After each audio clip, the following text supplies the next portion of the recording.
Okay.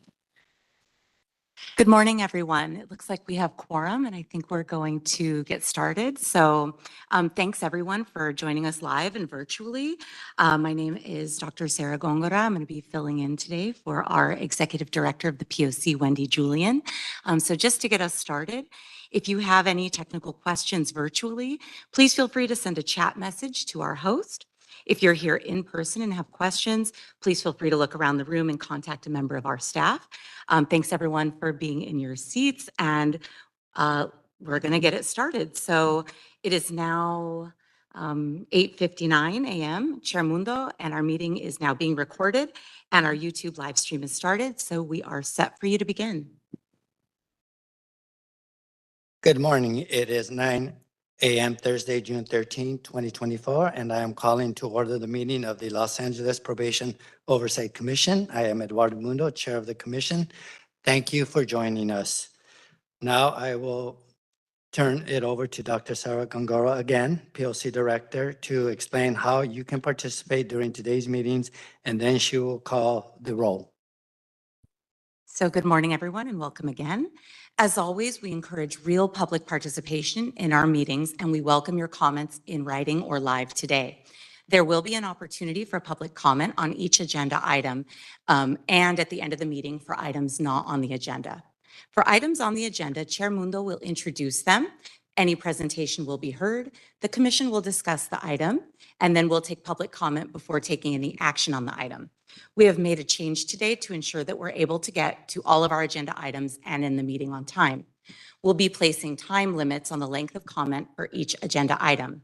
If there are more folks that want to participate than we have time for, we will consider scheduling additional town halls for specific issues that come up. As a reminder, please, everyone, remember to speak directly into the microphones so that all of our live and virtual attendees can hear you clearly. So for today, I'd like to share the following code of conduct, asking us all to respect the following guidelines. Please stop speaking immediately when your time ends for your comments. Please make sure your public comment relates to the subject matter of that item. Let's all remain respectful of one another and the forum. And any person engaging in conduct that disrupts the meeting is subject to being removed from the meeting. So how do you participate today? So if you're here in person, you can approach the podium after presentations are heard for the item that you wish to address, and our staff can help you out there. If you've joined via WebEx or telephone, please use the raise your hand function to join, and we will add you to the queue. If you're calling in and want to comment on an item, please press *3 on your phone and activate the raise your hand feature. Once we call on you with your phone number, you must press *6 to accept our unmute request and begin with your comment. If you have any technical questions or can't find the hand icon, please send a chat to our host. All commenters today will have 2 minutes unless the chair determines otherwise based on the number of commenters signed up for each item. If you wish to make your comment in writing, please send us an email to info@lacounty.gov. Please do not send your public comment in the chat. Only our host will see it, and it will not be logged in as a public comment because the chat does not comport with our Brown Act responsibilities. Our meeting is being broadcast live today to our YouTube channel, but there's no engagement there with users. We encourage you to subscribe to our YouTube channel to watch live recaps and recordings of our meetings. You can also follow our social media accounts on Facebook, Twitter, which I guess is now X, Instagram, and Threads at LA County POC for more information about our meetings, and we encourage you to invite others to attend. Buenos días y bienvenidos. Se ha iniciado la conferencia por WebEx y en persona. Si le gustaría hacer un comentario público, por favor haga clic en la imagen de la mano y abriremos su micrófono. Si está escuchando la conferencia por teléfono y quiere hacer una pregunta, por favor presione *3 y le avisaremos cuando sea su turno. Si está viendo la conferencia por vivo en YouTube, le avisa que no tendremos chat en esta plataforma. Le damos la bienvenida a esta reunión a miembros de la comunidad quienes prefieren hacer sus comentarios en español. Les daremos 4 minutos hoy para esos comentarios y podemos proveer traducción al español. Al iniciar su comentario, nomás avísenos que prefiera hacer sus comentarios en español. Gracias. I will now call the roll. Commissioners, please respond when I call your name. Commissioner Frankie Carrillo, looks like he's not here yet. Commissioner Dolores Canales. Here. Commissioner Sean Garcia Lays. Here. Commissioner Ishay Jackson will be absent today. Commissioner Millie Kakani looks like she will be arriving in 1 or 2 minutes. Commissioner Sam Lewis. Here. Commissioner Don Meredith. Here.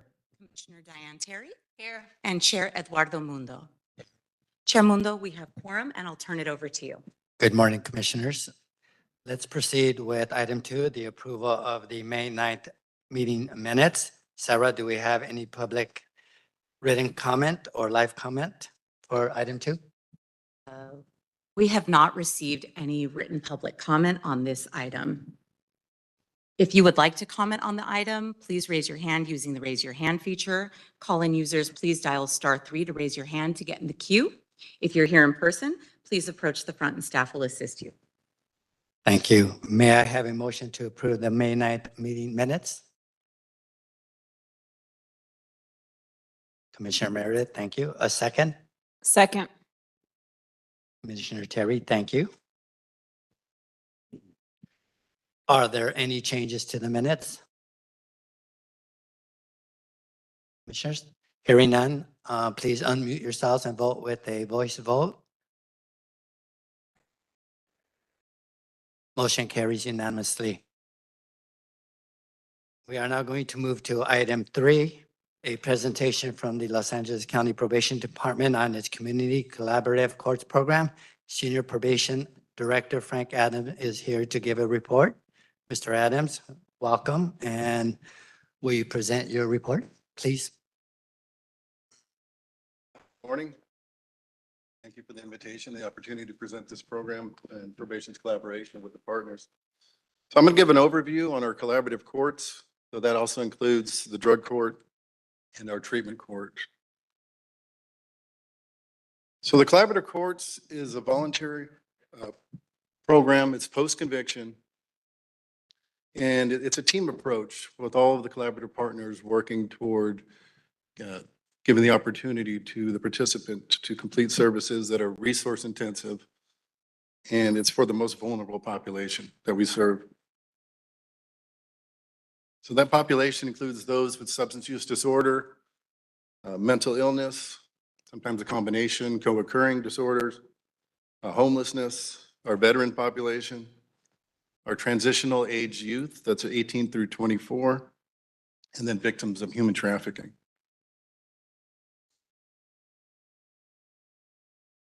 Well, the partners include the Superior Court, the District Attorney's Office, PD, APD, and private attorneys for the council. That's usually where the case will originate. It can originate at the filing. It can also originate in the arraignment courts. And it'll be sent over to the partners to make an assessment on eligibility and suitability for the program. Probation's role, probation participates in the eligibility and suitability discussions. They'll also monitor and support the participant in the program, help them navigate through services. Sometimes there's drug testing. They'll report monthly. They'll give progress reports to the court. And they'll have regular meetings. If like restitution needs to be set up, they'll help set up the restitution. Then there's other service providers, mental health, Department of Health Services. They do the assessments to help determine the level of treatment that's needed. And also Los Angeles Veterans Affairs and various treatment providers are there in the court.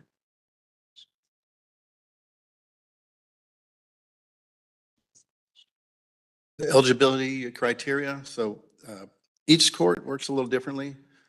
They typically don't allow serious and violent felons, but they can make exceptions, and that could be escalated through the district attorney's office. And they can make some exceptions to participants.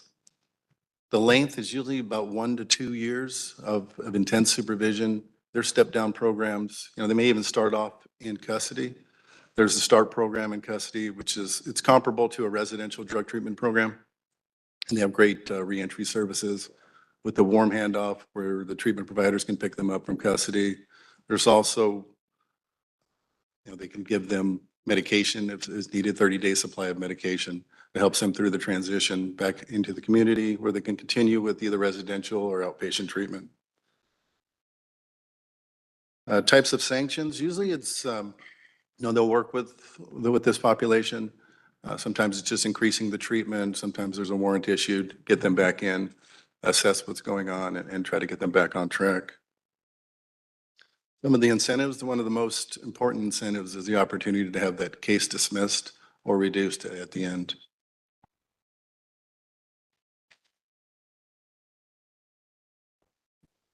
Recently, AB 2167, it requires the courts to consider the collaborative courts as one of the options for sentencing. So that's something that takes place on all cases.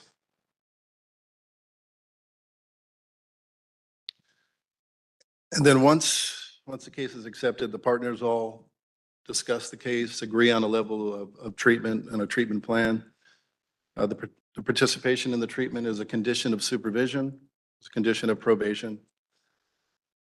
And, they'll, mental health's involved, public health's involved, where they'll help, they make that initial assessment and continue to monitor the case. There's close monitoring of these cases. They come to court, and at least initially once a month. They get treatment updates and they're able to determine how that case is going and if they can transition to a lower level of treatment. As mentioned, is 1203.4, which is the opportunity to dismiss that case at the end once they complete all of the requirements. So some of the key principles that this was based on are from the Collaborative Justice Courts Advisory Committee. And I've mentioned several of these already. So it's service intense. It's a collaborative, non-adversarial approach where there's support for the client who's coming through the program. Family members will often come to court, able to participate, let the judge know how they're doing in treatment, how they're doing at home. And the cases are identified as early as possible in the criminal justice system. Regular monitoring and regular support.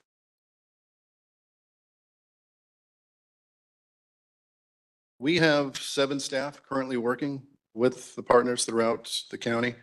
We have up in Antelope Valley, Long Beach, downtown, Pasadena, Compton, and Van Nuys. So these are some of the hardest working officers. This is a really demanding position. Their hearts are all in the right place. They're there to support, help, facilitate the reentry of the client and successfully navigate through all the services. But like I said, it's a lot of work, but probably one of the most rewarding positions in probation. Okay, and I'll open it up to questions at this time. Thank you, Director Adams. As a reminder to all, the attachments are included with the agenda. Also, we have Kakani and Commissioner Carrillo have joined us. Commissioners, do you have any questions or comments? Commissioner Kakani? I was just wondering if you have any data on outcomes and how folks end up doing, recidivism rates, things like that. The outcomes that are tracked or completion of the program, successful completion, the amount is about it's about 50% of the clients. It's it's very demanding because it's required that they complete all of the treatment, and so that's why there's no lowering of the bar here. They earn this dismissal of their case or a reduction. So you said it's about a 50% success rate? 50% complete, yes. And do you know of those 50% who do successfully complete the program, whether they end up having contact with the system again, or do you not track that? We don't track that, no. Okay. And then how many staff? I know that you shared it was about 6 courtrooms.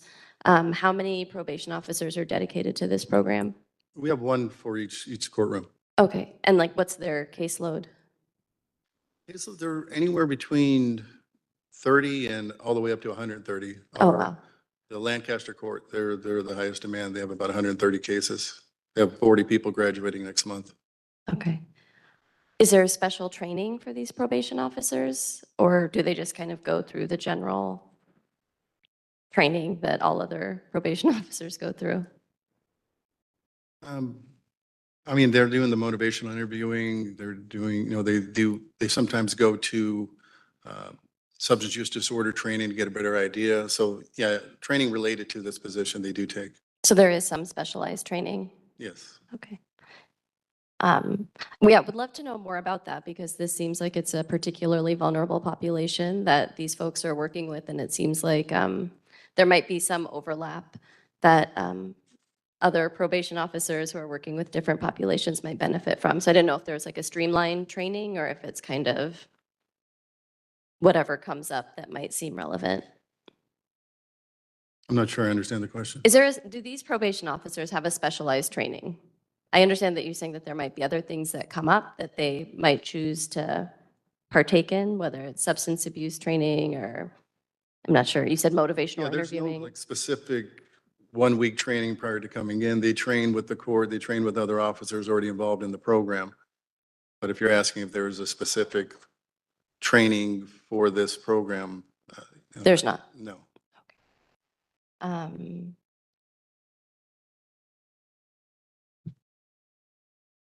don't know that I have any other questions. Thank you. Commissioner Terry? I was wondering for the 50% who don't complete, do you have a sense of what are maybe some of the challenges they face? Is it like they just don't go to treatment or something like that? Yeah, so maybe they're just not ready for it at this time, and and then at that point they'll be sentenced. They'll be given an opportunity either on probation or maybe they're sentenced to prison at that time, and then when they come out on parole, they're given an opportunity at that point. Okay. And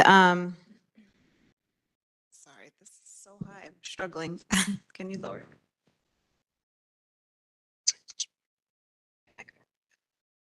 Okay. I was just wondering in the slide that was talking about the key principles, one of them was talking about using a system of sanctions and incentives to foster compliance. Can you just share a little bit about what that looks like? What might that look like for someone who is maybe struggling to complete? Yeah, so one of the best things about this program is the swiftness in which they can deal with any sanction or once somebody's starting to struggle, they can get them back into the court and all the partners can talk about what's going on with the client, maybe bump up the treatment, address it right there swiftly. Somebody leaves the program, they can get a warrant out for that person, get them back in as soon as possible. And then the incentives, there's a lot of positive motivation. There's graduation ceremony, and then the biggest incentive is the opportunity to have that case dismissed or reduced. Okay, and then last question, I was wondering if you all work with the peer navigators at all, because it seems like a lot of the partners are departments, which makes sense, but I know especially for some of these populations, all those partners seem like a system. So I know that peer navigators can be successful in working with some of these populations. Is there a role for like community members or CBOs or like a peer to kind of serve on that committee?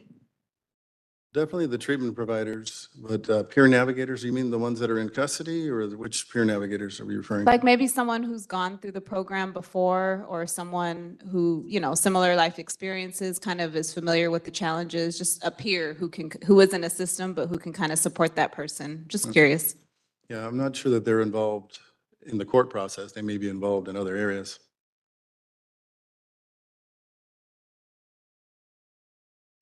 Any other questions, commissioners? Commissioner Carrillo? Director Adams, good morning. On the fifth slide here, can you just tell me that, it's very clear that some courts just operate differently, that there's different criterias, from what it says here. Can you give me some examples of what those differences are? And is that based on geographics? Maybe the AV has a different dynamic versus maybe Pasadena? I mean, as far as of the cases that they take, they operate a little differently. Some will take more, some will have maybe more resources. Somebody who may have a 290 prior, they may be able to, take that case, where others don't. So, they each have just a different criteria.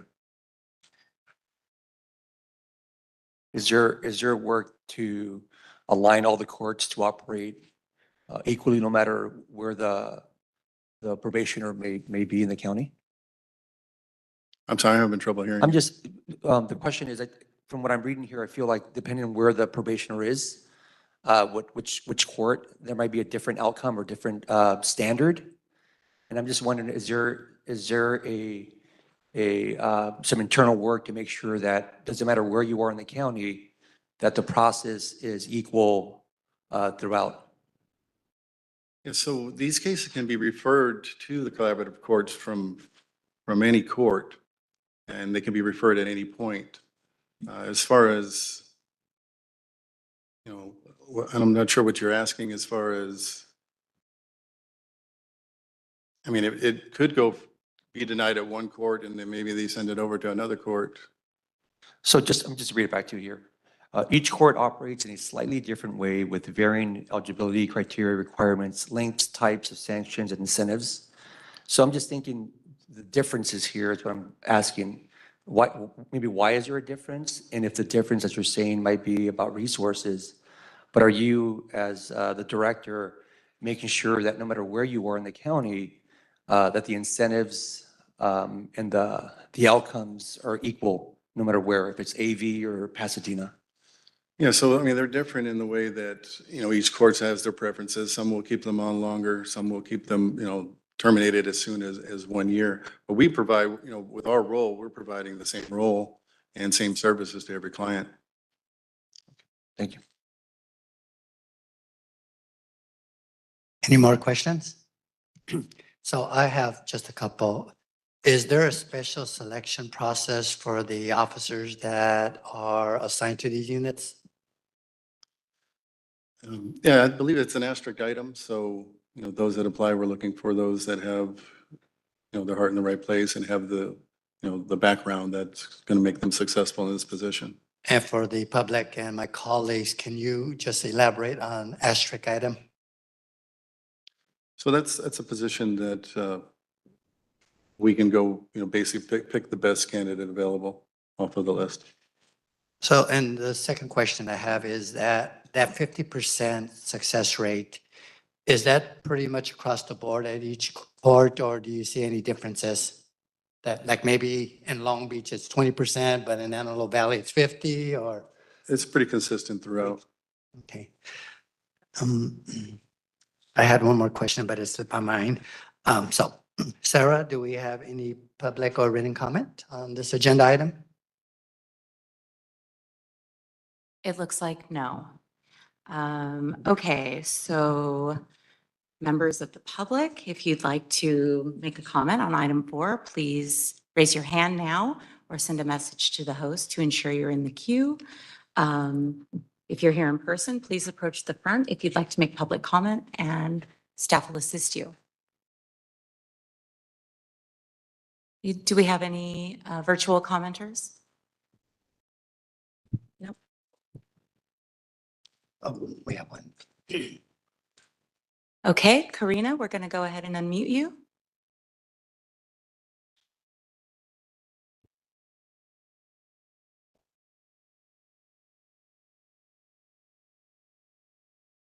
Hello. You can begin. Oh, hi, good morning. My question is, out of all of these cases, how many cases are even, drug related where they are given, anything pertaining to drugs?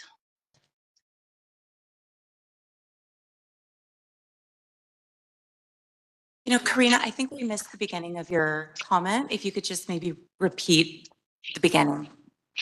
Okay, so my question is, from these cases, how many are actually drug related cases? Yeah, I don't have a specific breakdown, but many of them are, the majority. Thank you. If there are no further questions, commissioners, I will go ahead and move to agenda 4. Item 4. Mr. Director Adams, thank you for joining us. You're welcome to stay up here if you like. If not, and you want to get back to work, we won't be offended.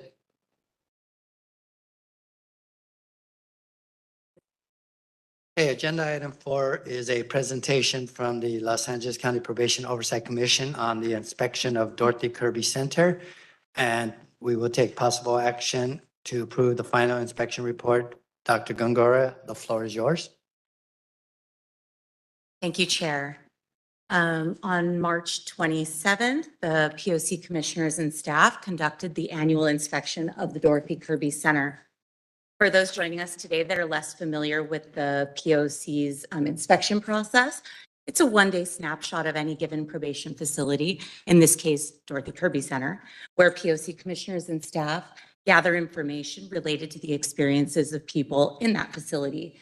That includes talking with people who work or volunteer there, but it's primarily centered around the experiences of the young people incarcerated in the facility.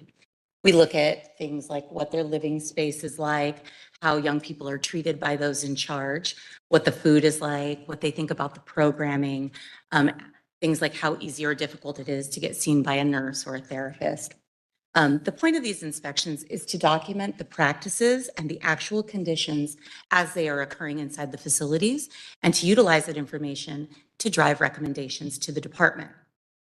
So over the last year, DKC has gone through a major transformation from the single residential facility it once was to now housing 3 distinct populations within its walls. There is DKC Placement, which is a co-ed facility, DKC Camp, which is a cottage that was formerly Camp Scott, and the DKC Secure Youth Treatment Facility. DKC Camp and SYTF are meant to house girls and gender-expansive youth, and they each comprise a single cottage.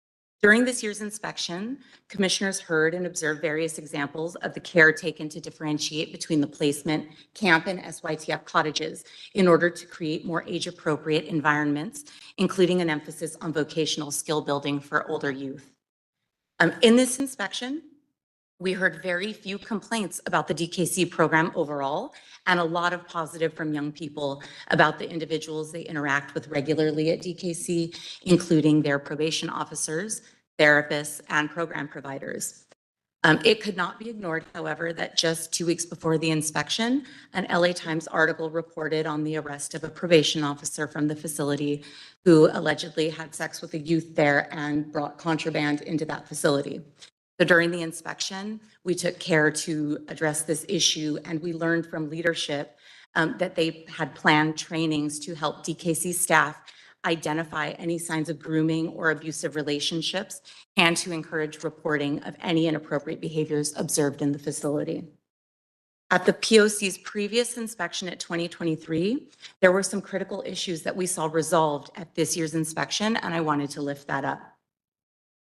Last year, construction projects for roofing, installation of AC and Wi-Fi and windows had the whole facility dug up, and there were literally potholes all over the facility covered by plywood and chain link fence and things of that nature to keep it safe. Insufficient planning with LACO during that time kept youth from physically attending the school. This year, those projects were all wrapped up, and it was reported that monthly interagency meetings were helping the planning and communication between LACO and probation. LACO, Los Angeles County Office of Education. Last year, we heard concerns about, this year, we heard concerns about the turnover of DMH clinicians and the effects that had on the stability and mood of various cottages. In addition, folks reported needing more clarity about the roles of the various clinicians and counselors working at the facility. It seems like communication between partners at DKC could be strengthened, and increasing the frequency of those interagency meetings was suggested by quite a few as a path forward. Training and implementation of LA model at the facility was a bit of a mixed bag, with some probation employees saying they'd received LA model training and others not. We interviewed youth and employees throughout the facility looking for evidence of the implementation. So things like a therapeutic milieu, multidisciplinary teamwork, robust family engagement, the creation of home-like spaces, individualized programming for youth, and regular team planning processes that center youth and their natural supports.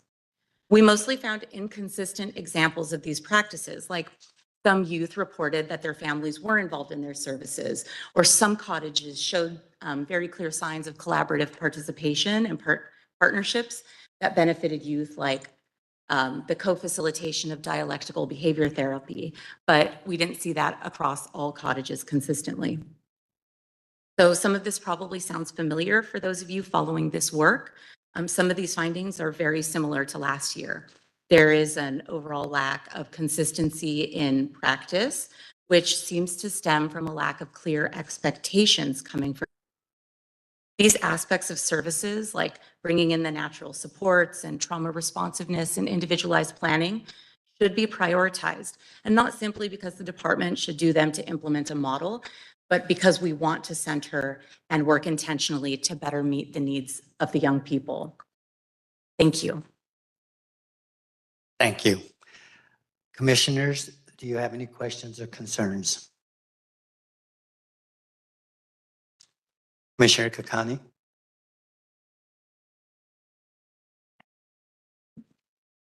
Thank you. I just had a quick question about the training that you mentioned, unless I misheard. I thought you said that there was a training for staff scheduled to identify grooming. Is that right? Yes. Okay, because in the report, I thought I just read that there was a plan in place for the next staff meeting to discuss grooming and ways for staff to identify abusive relationships such that they would be aware of and report any inappropriate behaviors. But a meeting to discuss and a training feel like two different things. So I just wanted to confirm, was there in fact a training scheduled for staff, or was it just a meeting to discuss? He said that it was going to be training in the meeting Okay, to prepare staff to identify grooming. Yeah. that was just probation leadership who was Yes. going to be training? Do we know like what, I don't know, curriculum or like what exactly? No curriculum was indicated. Okay. And I guess equally important, in addition to training staff to identify grooming, it feels like it's important to talk to young people about what that looks like too. Was there any discussion about engaging young folks in that conversation to talk about like predatory behavior, grooming, things of that nature? I know Dorothy Kirby is kind of a unique place where most of the staff, I think, do have their master's in social work, if I'm correct. So yeah, I don't know if that's something that was discussed or shared. There wasn't, no plan was shared to do any sort of training for young people, but during our interviews with young people throughout the day, most of them expressed understanding their rights around PREA, rights to not be abused. They had gone through orientation and had discussed with probation officers some of those guidelines. And so it seemed like there was an understanding, a basic understanding amongst young people. I guess that feels right. I mean, that feels a little different to me than actually understanding what it looks like to be groomed and like what it looks like to kind of be dealing with people in positions of power when they're exercising kind of that power in ways that are problematic. So I do hope that the department actually invests in talking to young people about what that looks like and how they can protect themselves beyond just, reporting and making grievances, but also kind of, identifying problematic behavior that may have been normalized for one reason or another.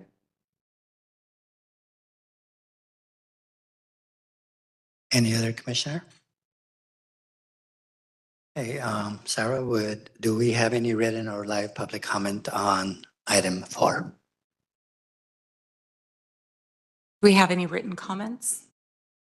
We have, it looks like no written comment. Do we have any public comment? No. Okay. Commissioners, can I have a motion to approve the attached DKC inspection report? Commissioner Meredith, is there a second? I'll second that. Commissioner Kakani? Commissioners, do we have questions or further comments? If you're here in person and you want to make a public comment on this presentation, please approach the podium. We can do that. Sorry, I didn't say. Sarah, can you facilitate the vote for us? Okay. I'll now call the roll. Commissioners, please respond when I call your name. Commissioner Frankie Carrillo. Aye. Commissioner Dolores Canales. Commissioner Sean Garcia Leyes. Aye. Commissioner Ashay Jackson is absent. Commissioner Millie Kakani. Commissioner Sam Lewis. Aye. Commissioner Don Meredith.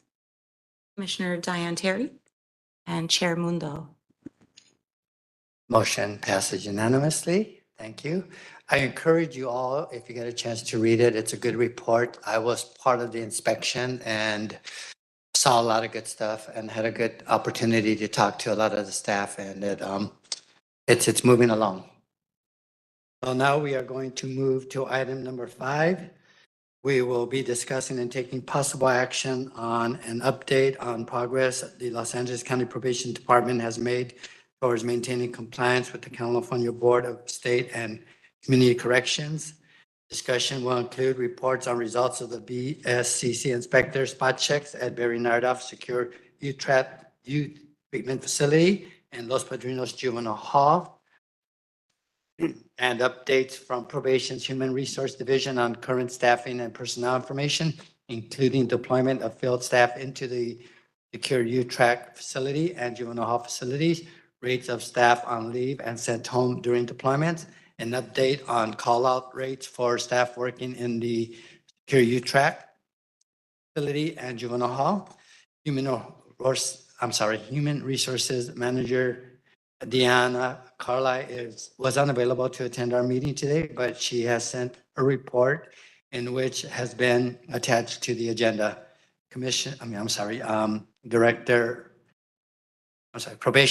employee, I forgot your title, Ms. Epps. Oh, that's all right. Chief Deputy. Chief Epps and Chief Alicia Cotton will deliver the report. Good morning, everyone. Before I get started, just a couple things.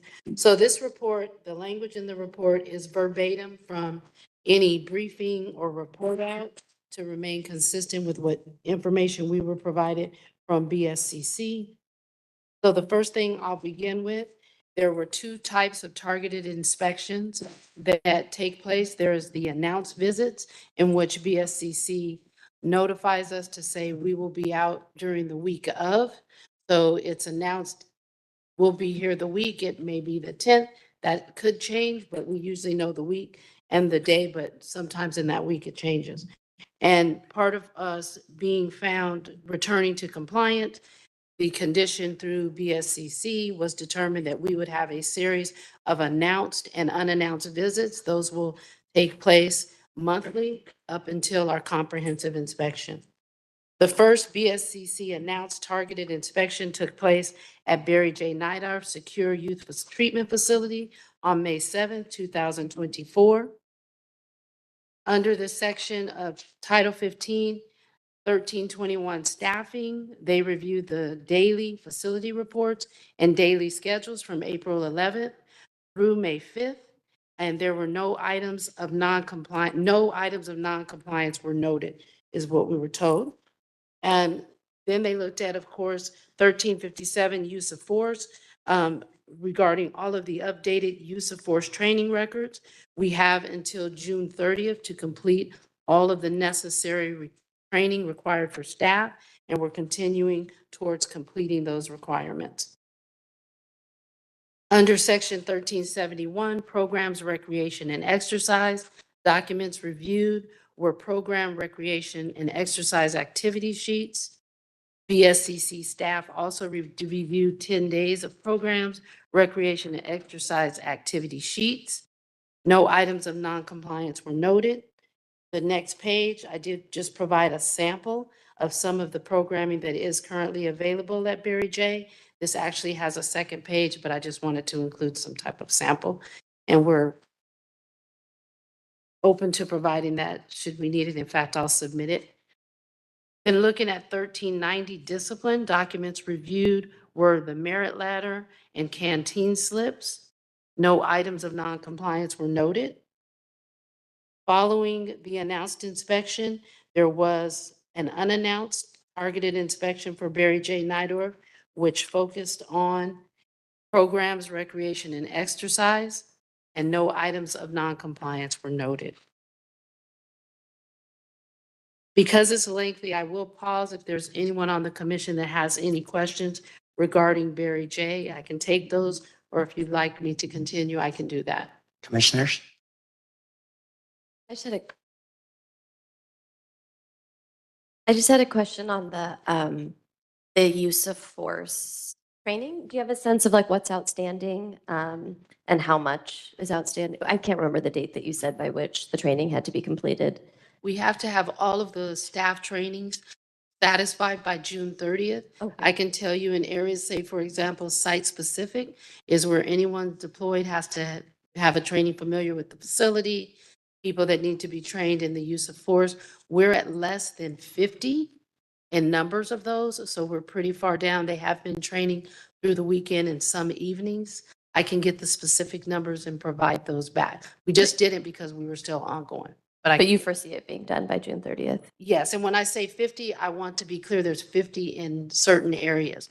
And then there is a requirement under Board of State and Community Corrections Standards and Training and Corrections that if you have been out on any type of leave, there's a certain amount of days you have to be back. So we're just kind of separating those numbers of staff that do not have to meet that requirement. And then if you've been back, say, I think it's 90 days, but don't quote me, you do have to complete the training. So people that are within that window of returning, that number I'll have to get you, but I can. Yeah, I think it would be helpful if we could see a chart, like a breakdown, just so that there is some tracking. That would be great. Thank you. So we anticipate, yes, in response to your question, we anticipate meeting the requirement. Commissioner Lewis? Just wait for you to get to go ahead. Good morning, everyone. So I'm really aware of all of the programming at Barry J, which is great. In terms of the day-to-day programming, and some of it is what's the bare minimum of what's required by BSCC. I was wondering, and one of those is exercise, and we're in the process of making sure that they have an exercise program, but that's 1 hour a day. And so one of the things that I'm wondering, can we seek, once everything is stabilized, to give these young people more than an hour a day? Because if you think about it, 1 hour a day for a kid or a young person that's under the age of 25 to go out, run around in the grass, play basketball, work out is not a lot of time. Like, I mean, when I was that age, I'd spend like 6 hours on the basketball court. And knowing the amount of energy and things like that, is there a way for us to begin to look for that?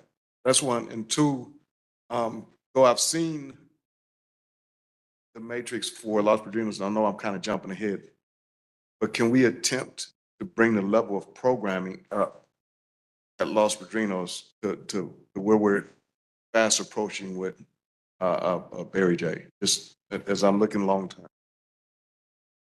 So yes, we can take a look at that. We're currently in the process of making several of the programs that are provided more robust and adding additional new programs, specifically at Barry J and at LP, but I'll talk about Barry J at this time. Additional vocational training. Currently, there are a smaller number of college courses available just by virtue of how it is and we've just recently entered into a new college agreement. So we want to add additional classes that kids can take. We're also increasing the number of people that are on hand to assist with tutoring for college and supportive education once their classes are over, to provide that assistance.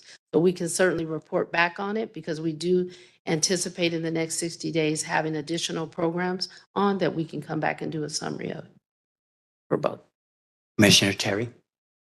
Just a follow up to that, with regards to the recreation, especially with it being summertime, what does it take to implement more or to have additional hours of rec time? Can you kind of share what the process would be? Because I feel like, there's probably a lot of hours now with the kids being out of school.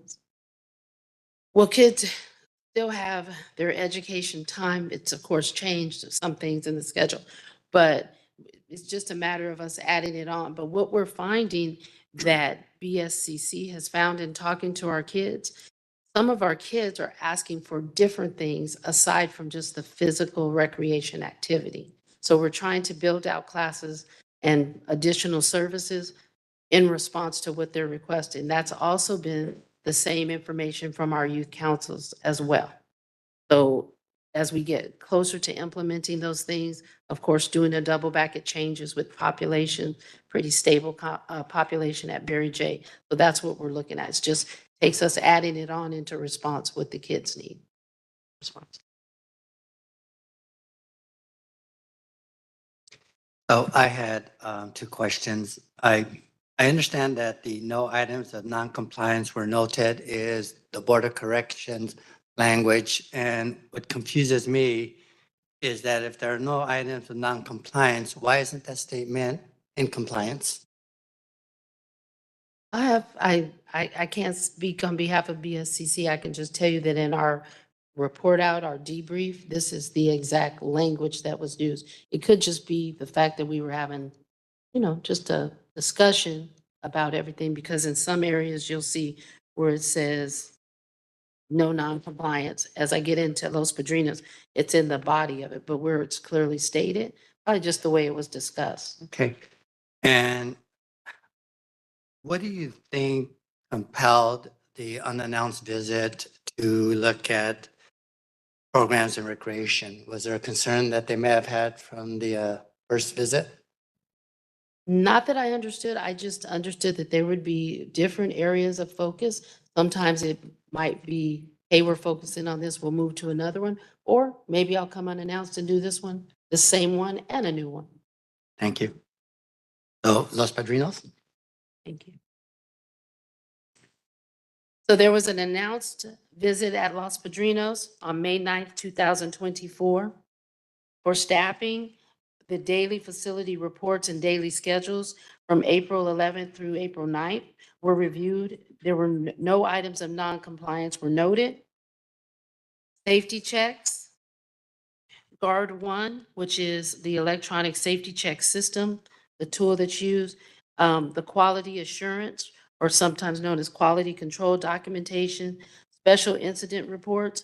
If there is a break in or distance in time between the room checks and it looks significant, there's also a mechanism when you're checking the doors where if a kid is not in their room, you go into the system and you show them out of the room. You can either do individual moves to move the kid, show them out of the room, or say there's the whole hallway, you can do a group move to show the whole group out. So for an individual, it may be because they're out to a medical appointment, an attorney visit, or if the group, it could be that they're at school, they're outside at some type of recreation. So you would show that move. So if there's an issue with those, if that change wasn't made to show outside of the room, or the change was not made to show to the individual appointments, we require a special incident report whenever there's something that does not show you in the room. And if they're not there and you didn't properly put them out, or you missed checks, you have to do a special incident report to document why the room check was, the safety check was missed, and who all was present at the time that it was missed. So just to provide that. So they reviewed all of the special incident reports, also known as the SIR, any training materials, and staff accountability documentation. So of course that, again, that would be the SIR. Sometimes there's a memo required, and anything that the supervisor who's required to check at the end of every shift the status of safety checks on any particular unit. What was the documentation that they made? Another proof of practice is any documentation is tracked and there's a log that goes to the superintendent's office. So they would look at anything that we identified as what you call as proof of practice, is this shows you we're doing what we said we're going to do. That information showed that safety checks are being completed in accordance with regulations.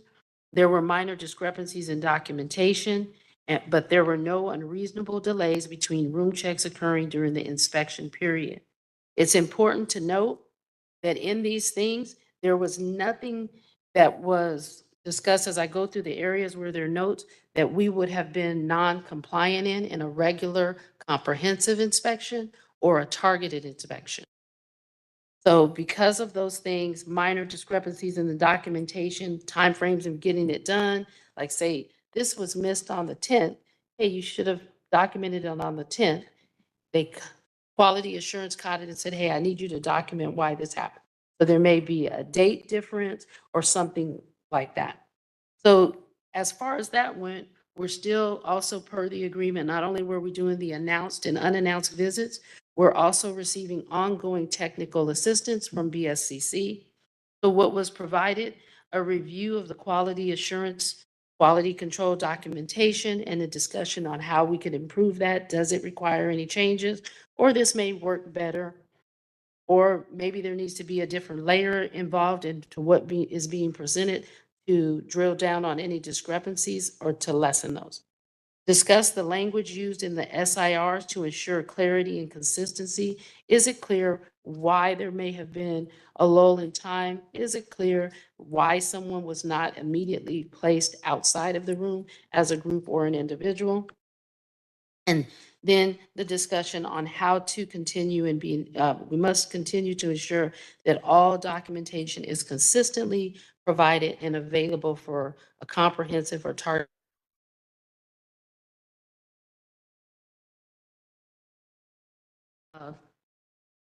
The same things, facility reports, daily schedules from April 11th through the 9th, no items of noncompliance noted.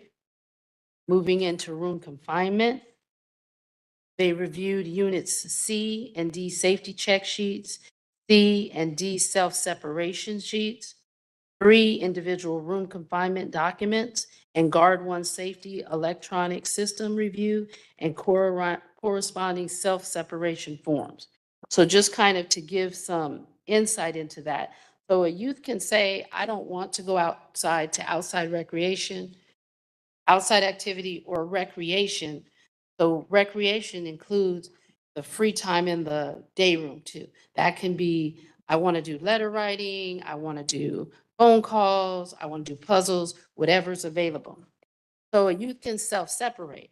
When a youth decides to self-separate and not participate in those activities, we are required to immediately start a self-separation form explaining why the youth opted to self-separate. So that would be the importance of looking at those self-separation forms in relation to room confinement. There's also something that's important to note. So there's a schedule when kids get up to start to get prepared for school. The one thing that in the past, when we were coming into compliance, was that youth were still in their rooms for a window of minutes pending going to school. And does that teeter over into room confinement? Because if they're already up and waiting to go to school, they need to wait in the day room. So just looking at different things kind of gives some insight how you can get into room confinement. The other thing is you have to have very clear documentation when there is a disruption or break in normal facility operations. Say you had a single fight or a multi-subject fight. Have you returned all of the unit operations to normal? Are there no threats? Have kids, if there was an OC deployed, have people properly been decontaminated? And all of those things, because kids should come out of their room when it's safe and reasonable to do so. So just kind of giving some insight there. So the technical assistance, there was some documentation that was missing. Did not identify noncompliance. Individual room confinement documentation was appropriate when there are times that somebody did have to have the room confinement. Say they were a risk to others and couldn't come out with other people, that the documentation was there and available. And again, managers need to, the superintendent, assistant superintendent, supervisors, managers, still need to ensure that documentation is consistently maintained and provided and in the right places. By the right places, I mean, you may have completed the documentation, but you didn't deliver it to the officer of the day, or it wasn't routed to quality assurance. So if that wasn't done, sometimes you can check, but at that moment, you didn't have it. So you need to make sure it's going to the right places. Use of force documentation, reviewed 22 use of force incidents between April 29th to May 5th were reviewed, updated use of force training records, BSC technical assistance, all but one incident report had full debriefs. The debrief is following any type of use of force incident. The staff involved meet with the supervisor, director, and they do a debrief of the incident, what went right, what could be better, what went wrong, if there was something that went wrong, and those things. Again, no items of noncompliance. Supervisors must continue to confirm that the debrief and other required areas are complete prior to completing the report. Facility continues to work towards completing, of course, the use of force training. Section 1360, searches. Reviewed the search logs from April 12th through May 3rd. No items of noncompliance. Education program. Documents reviewed. Attendance logs since April 11, 2024. Youth are being dropped off at school on time. We did work out with our partners at LACO to be able to escort students into the classroom between the hours of 8 and stagger arrival times for kids getting into the classroom because there had been fights, kids running across. So getting each group into their classroom and then calling for movement of the other groups and having staff wait there. And then the teacher arrives and class begins. So kids are making it to school, to class timely, and in many cases are getting to the classroom actually early. We're continuing to meet with LACO regularly to resolve problems that may come up. And as it says, this collaboration should continue, and we are continuing that. We reconcile a report daily or weekly for anything that happens. If someone arrives late or any type of issue that may hinder class starting on time. So we're continuing to work with our partners to address anything that may come up. Moving into section 1371, programs, recreation, and exercise. In review for that were program, recreation, and exercise activity sheets. BSCC staff reviewed 10 full days of programs, recreation, and exercise. No items of noncompliance noted. Again, just a sample page of some of the activities that are available in program. Moving into discipline.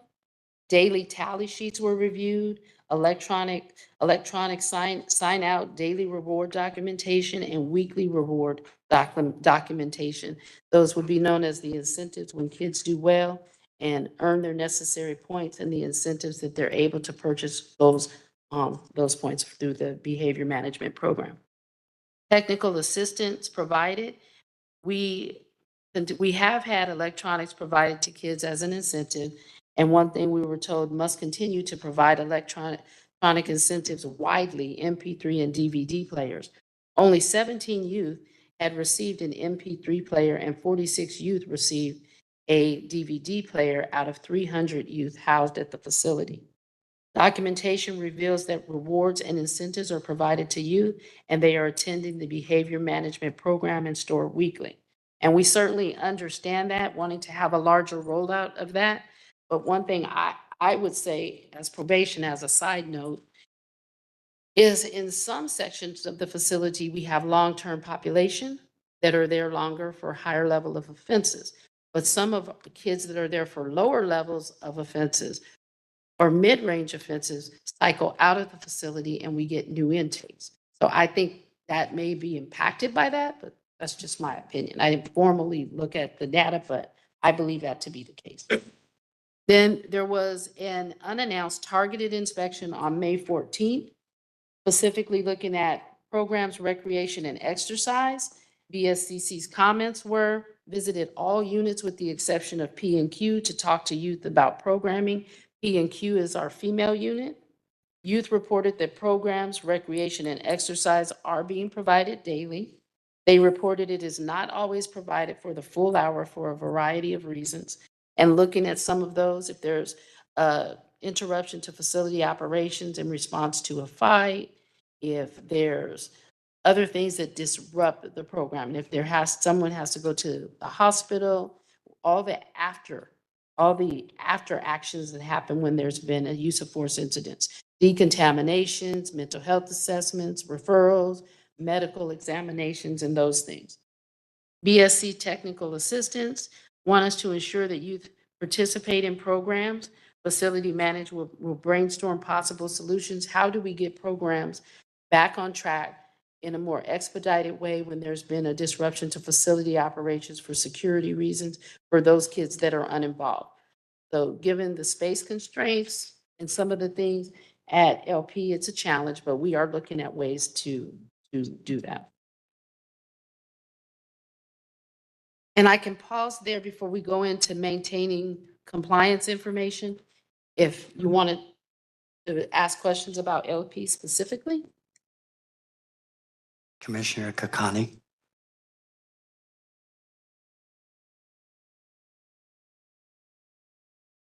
Thank you. Thank you for this presentation. And for those who are sitting out here, I apologize if you don't have the paperwork to follow along, so I imagine it is quite dense. And yeah, I understand that this is about meeting like the bare minimum standards, and some of it is, you know, like checklist compliance. Do you have the things in order? Do you have the documents, I don't know, prepared, available, things of that nature? I guess what feels like is missing from all of this, and again, I get that there's the compliance thing, and then there's like the well-being of young people and staff thing, which sometimes feel a little misaligned because, you know, when I'm reading these compliance pieces about the documentation, right, it's stuff about documentation being maintained, but not necessarily about its accuracy, right? And I think we're all aware of what happened in December in one of the units where, you know, there was really what was characterized as a fight club that many of us bore witness to by watching the video, and upon kind of further reporting and journalistic investigation, you know, we learned that the supervisor's job was really just focused on, is the documentation maintained, not necessarily is it accurate.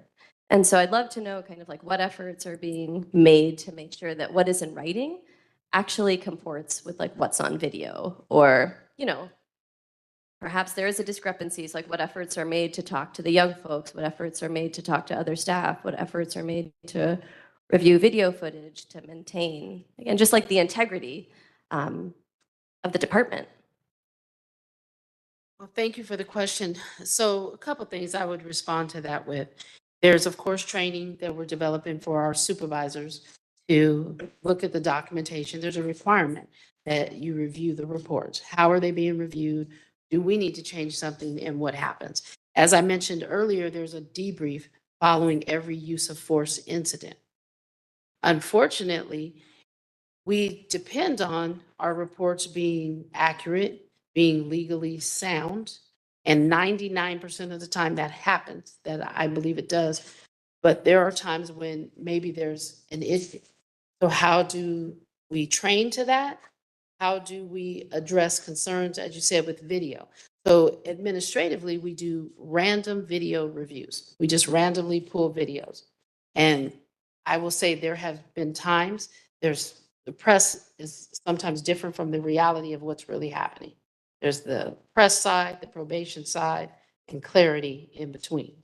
So random video reviews, that's how things have been discovered that, hey, in this video, this random review, this is what's been discovered.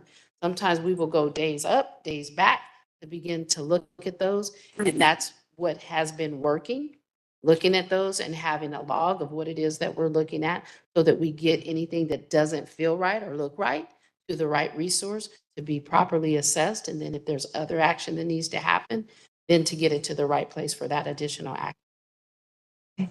I just want to note that this is obviously not the first time that we're hearing about this kind of discrepancy between what's in video and what's in writing. Nearly every single report from the Office of the Inspector General that's been monitoring compliance with the DOJ settlement has indicated discrepancy. I mean, they take the smallest of sample sizes in terms of what they're reviewing.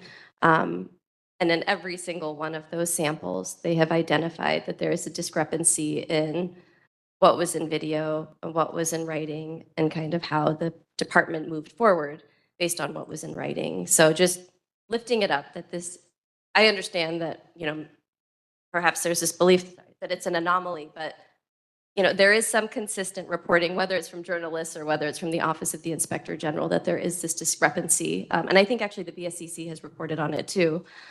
So it just feels like something that we should be cognizant of. The second thing I wanted to lift up was programming. And I understand that one of these targeted investigations took place in April. Dr. Gongora and I were there on April 23rd. And on that single day, there were 8 hours of programming that were indicated on the schedule that was provided to us that actually wasn't even occurring. This thing that's referenced to as forward-thinking journals. We went to almost every single unit that had that programming listed, and every single unit had no idea what we were talking about. The staff didn't know what we were talking about. The young folks didn't know what we were talking about. That was a single day. I think for the entire week, there were 28 hours, if I recall correctly, of forward-thinking journals. It was, I don't know how else to refer to it, but it felt like a fake out. And that feels really disturbing and kind of disgusting. We were there last week for a announced inspection. I think that was just last Monday. 2 units had no programming. 3 units had programming that, again, were referred to as either mobile library and, once again, forward-thinking journals. Nobody knew what mobile library was. And again, no one knew what forward-thinking journals was. So that's 5 units that didn't have any programming on a single day. So again, I get that these inspections from the BSCC are about really what feel like checklist compliance. But if we're talking about the well-being of young people, we're still not there. If on a single day you can have 5 units that don't have any programming. So I'm not, to Commissioner Lewis's comments about, it's not even about like stepping it up. I mean, like we're really not doing the bare minimum. And we are in reality out of compliance even with the minimum standards to ensure that young people are, I don't even know if okay is the right word, but again, just getting the bare minimum. So I do hope that you all are taking a closer look, that if you're in these facilities, that you are actually following up on the schedules that are being provided and making sure that what's in writing is actually, again, what's happening in real life. Well, I would say there's a couple things. Well, one, as I said, we're building out more robust programs, and the reason for that is you don't want to have the bare minimum amount of programming available, because if somebody cancels, what do you do if you get an hour's notice? What do you do even if you get 2 hours notice? It's difficult to move something around when we've committed to a schedule. I know some providers would argue against booking 2 things, say just a random time, from 4 to 7. But it's a safeguard that allows us to begin to put more kids into things when they are available. But if we keep the schedule very specific, that this one provider is in the schedule from 4 to 6 and they cancel, we end up with hours of issues. We're also trying to build up additional things where there are things in the can. It's not always the case that people cancel, but it does happen. And it's unfortunate. So we're taking a look at that. That's why we're looking at building out more robust programs in addition to that as well. So point definitely taken. And just a reminder, during the last commission meeting, there was an ad hoc committee established that will be working with the department and really fleshing these issues out. So, and on our side, we met yesterday and look forward to meeting with you. Commissioner Kokani and Commissioner Canales are part of that with Commissioner Terry. So this is going to be an ongoing discussion. Commissioner Lewis? I think Meredith might, you have yours up first? So for clarity, when I'm talking about stepping up, I'm talking about Barry J, not LP. And I'm solution-based oriented. So in front of me right now, I'm looking at Barry J's schedule, and I'm really aware of the crowdedness of programming, which is great. The forward-thinking journaling is under the DSS, so there's a DSS manual that the department developed for how programs would be ran. And under that, for forward-thinking journaling, it's supposed to be pretty much credible messengers, caseworker, DMH, pretty much anyone that works with the young people can go in and do their forward-thinking journaling. Right now, that's not happening anywhere. In fact, when asked if credible messengers could do this, there was pushback. And so that could be like, okay, a program cancels. You have credible messengers available, they can do the forward-thinking journaling. They can sit there. It's literally a book that you walk through and say, what triggers you? How do you work around these triggers? And you work with the young people to get them the problem solved. So I've seen the entire forward-thinking journaling. Everyone's willing to do it, but are not being allowed to do it. At Barry J, in terms of LP, the crowdedness of the program is not like Barry J. The solution is you put more credible messengers in there. The solution is because if you have the shifts right now, as I'm looking at it, 11 a.m. to 7 p.m., you have people that are there from the community that are working with these young people. One program cancels, we go to forward thinking journaling, and we do one-on-one mentoring. There's a plethora of different things that can be done as long as they're trained in multi curriculums, evidence-based, DBT or CBI.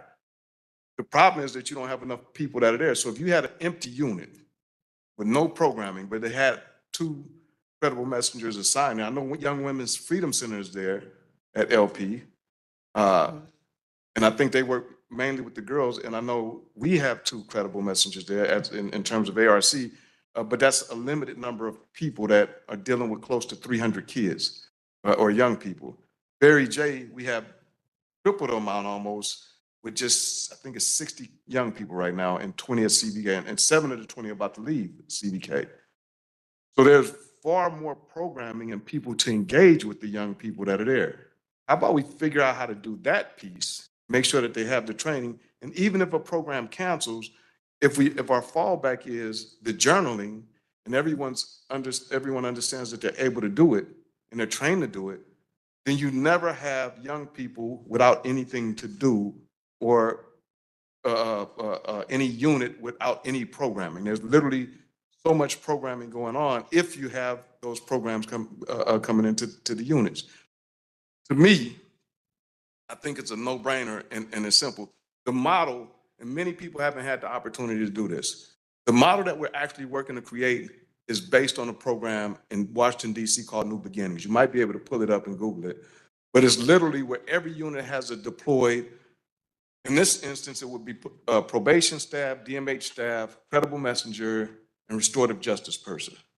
Every unit has a minimum of those 4. Often it's more than that. And so every young person is constantly and always engaged. I walked through New Beginnings when we were, and I actually visited with the probation department, LA County Probation Department. I did not see one young person, except for when they were on break, being able to play video games or watch TV at a designated time. And if we really model it after that, there's no way that we can be successful. But the key is to engage these credible messengers that are waiting on the sideline to come into the game. Thank you. That is definitely one option. So, Commissioner Meredith?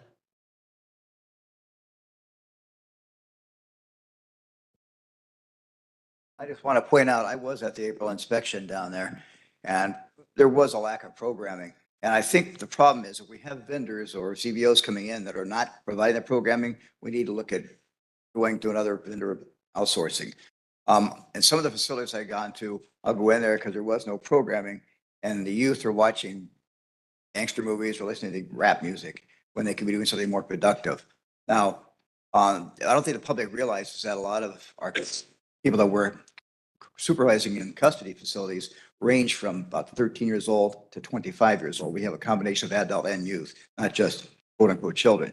On the positive side, when I was down at Los Padrinos, there was a 14 or 15-year-old pregnant female who was obviously out of control. She wanted to fight everybody and anybody.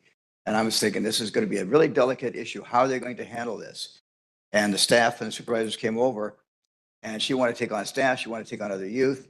And they were able to restrain her without anybody getting injured, get her to mental health, and get her to also health services to be checked out. It was a very commendable job that they did under some very adverse circumstances. And I don't think we really recognize some of the really great work our people do. We focus on the negative side. So I just wanted to point that out. But programming was a problem down there. Commissioner Lace, followed by Commissioner Canales. So I also have visited Los Padrinos several times and have not ever once seen either papers showing that there was adequate programming, or when I did visits, there's always been less than, oh, and with interviews with kids. So I don't know how the BSCC could possibly have spoken to youth and been told that they receive an hour of programming a day, because I've, with the exception maybe of like Unit R and a few units with people there for a long time, I've never met a group of kids at Los Padrinos who say they've got an hour a day of programming offered to them. So I also wanted to point out a few other things about BSCC and these inspections that they really disappoint me in the BSCC. And that is, if you look to their mandate, it talks about both suitability as well as compliance. Now, it's a little unclear in many people's minds what's the difference, but it's clear that things like paperwork go to compliance, but suitability is something more. So when I spoke with youth in my last visit, one of the things that concerned me was that the youth who had been there for several months all reported that they felt like the situation, the threat of youth violence has gotten worse, and that particularly it's taken on an increasingly racial characteristic.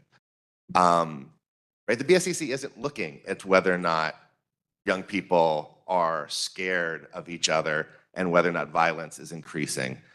They're not looking at the amount of pepper spray that's happening and the level of violence that may be necessary by staff in order to reduce youth violence, right? These are things that they're not looking at, which is really disconcerting. So even if the BSCC is finding Los Padrinos to some degree compliant, although we're giving you examples that everybody has seen that they're incorrect when they say that programming is compliant, suitability is another thing that they're not even talking about.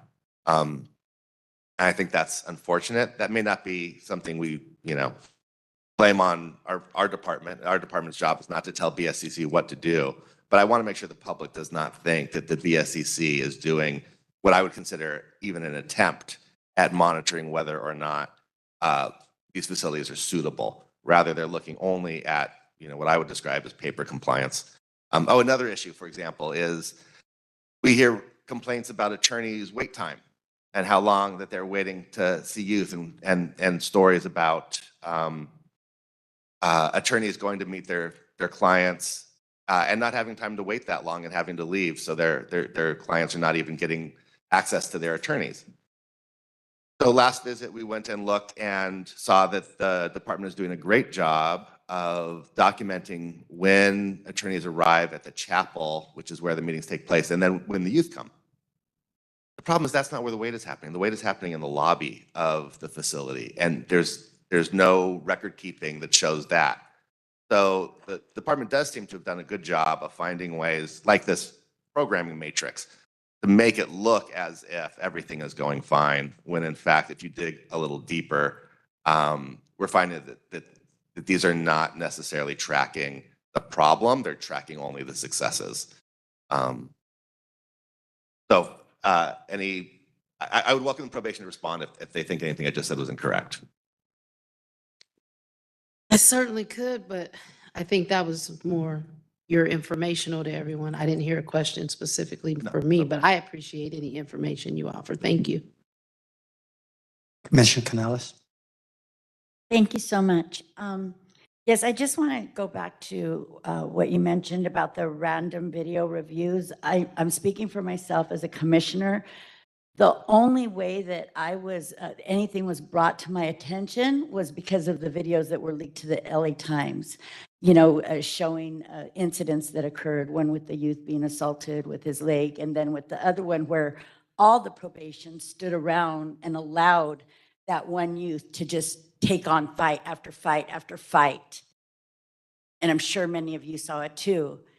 And, so it wasn't through a random video review from probation. It was from the LA Times. And that's how I found out about it. So I am interested in hearing more information on the random video reviews. And then I want to go back to the forward-thinking journals. And I'm so glad that all of you are in the room today, because I often mention things that are told to me by the youth inside. They love and admire and appreciate credible messengers so much. We need to lift that up, but then there's a lot of youth that also want to feel productive. They want to be doing something. They want to be active. When I see that guy back there, he's taken social media by storm. Like, we all know it. Like, nobody gets more clicks than him, right? Come on, let's be real, you know? And he's such a cutie. But, like, he just wins your heart. But, you know, he's being productive. He's taking his little TikTok videos and he's doing something and it's growing. It's getting bigger. Because he feels productive in that. He feels like he's doing something. And I've heard some of the youth say that's what they want to feel. You know, yes, it's absolutely, what are your triggers? But then after a while, so with the forward-thinking journals, like, can we move it a step further? Because even Commissioner Lewis acknowledged himself that these kids need activity too. When I go to Barry J and I go to Z and the kids are all excited, I'm told that Z's considered the worst of the worst, so nobody takes them pizza or nobody takes them sandwiches. They go to the other end. I said, well, believe this is why I'm going to bring everything to Z for the worst of the worst, because everyone deserves it. You know, so I'm really glad that you're here today, because so many times, every meeting, we bring you all up. So seeing this representation, I hope we see more of it. It's amazing. And then hearing back from you what you envision going in as credible messengers, what you envision your time with the youth. You know, do you envision sitting there with a pen and a paper and a little book, or are you thinking even bigger than that? Because I want to support stuff like that 110%. Those kids need it. And they need you. Thank you. I actually thought you were all here for me, but so I'm actually going to bring it back to a question. On the use of force, extrapolating the number of 22, it's about 90 a month. Have you seen if that's an increase or a decrease? You know, is it average for what we've been having on PIRs, or is it a little above, a little below, or are you seeing an improvement? There has been an increase in youth violence. We are in a process now at Los Padrinos of developing a violence reduction plan. So yes, I've seen an increase in that. We are in the process of addressing that. Do you know what percentage of these use of force incidents is resulting in staff being injured or officers? I do not have any outcome data on that. We can do an assessment and probably come back with Oh, I just, the best just information, off the but we top, don't yeah. Yeah, you weren't definite asked to have percentage that. on So that. Okay. so now the PIRs, in our meetings, we learned that reviewing them, we were behind. How are we with these? Are we up? We do, so for the month of May, we are finishing up the month of May. And I can get numbers on where we are, but I don't have it offhand for those.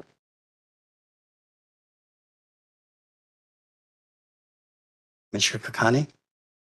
Sorry, Commissioner Mundo or Chair Mundo, was your question about the backlog of reviewing the use of force? Well, not the backlog, just on these, the current ones. Current ones. If we're caught up with those, or are we falling behind there? So Is there still a backlog? And again, this is separate from, I guess this was more related to like that first group and like their review of use of force incidents. And I guess this is more related to kind of DOJ settlement compliance, but is there still a backlog? I think. There is some backlog from the end of March, I believe, and some of April, but I can get that information. It would actually be great because I think, I can't remember when Ms. Donnell was here, but there was still some backlog. I know that you all had contracted with a law firm by the name of Harrell Control to kind of support in reviewing the use of force incidents and potentially making recommendations related to training. So it would be great to both hear where we're at with that backlog and also if there have been any recommendations around training or things that have been identified as concerns. So I believe she was here in January. yeah. So about 6 months out, so we can arrange something. Okay. Okay, on this, Commissioner Terry? I did want to speak to the public comment that came in. I don't know if this is not the right time to do it, but since Commissioner Lays brought it up as well, when people are saying that they're having like 2 hours plus wait times, can you share maybe like what would lead to such an excessive wait time? I know it's kind of a general question and you don't know the specifics of this incident, but when there are long wait times, is that where like deployed staff, maybe some with the medical restrictions can be used even to just help us escort? Is that the issue? Well, I know at the last POC meeting, it was brought up from representation from Loyola that had brought the issue forward for the wait times. So two things have happened since then. Commissioner Garcia Lays is absolutely correct. When we checked into it in-house, there were two things. I said, hey, what's going on with the wait times? We said, what's going on with the wait times? Absolutely correct. The time was being counted from the time people arrived at the chapel to receive their visit. So that is now being addressed. Also tracking wait times, and we will have a report out to the board on the attorney wait times. And it wasn't just attorneys, it was social workers and other people that were coming for support services. So we will have a better picture with that report out. But we are taking steps to address it because, to be honest, I had not been aware until it was mentioned and asked. And then I did see some additional information that the issue had been brought up even maybe a year before. I don't know the exact time frame, so don't quote me, but the issue had been raised before. So we're looking into it. We'll have the information in the report out, and we're taking steps to lessen those waits by putting something in place so that it's better streamlined. Commissioner Lees. Dr. Gunger, I hate to put you on the spot, but at the last inspection, we were going to ask, or we did ask staff to look into that. Have we made any progress with that? Or is there anything you can share about the lobby wait times for attorneys? I don't believe I've heard anything back, but Wendy is here in the room. Maybe Wendy's heard something. Come on up, Wendy.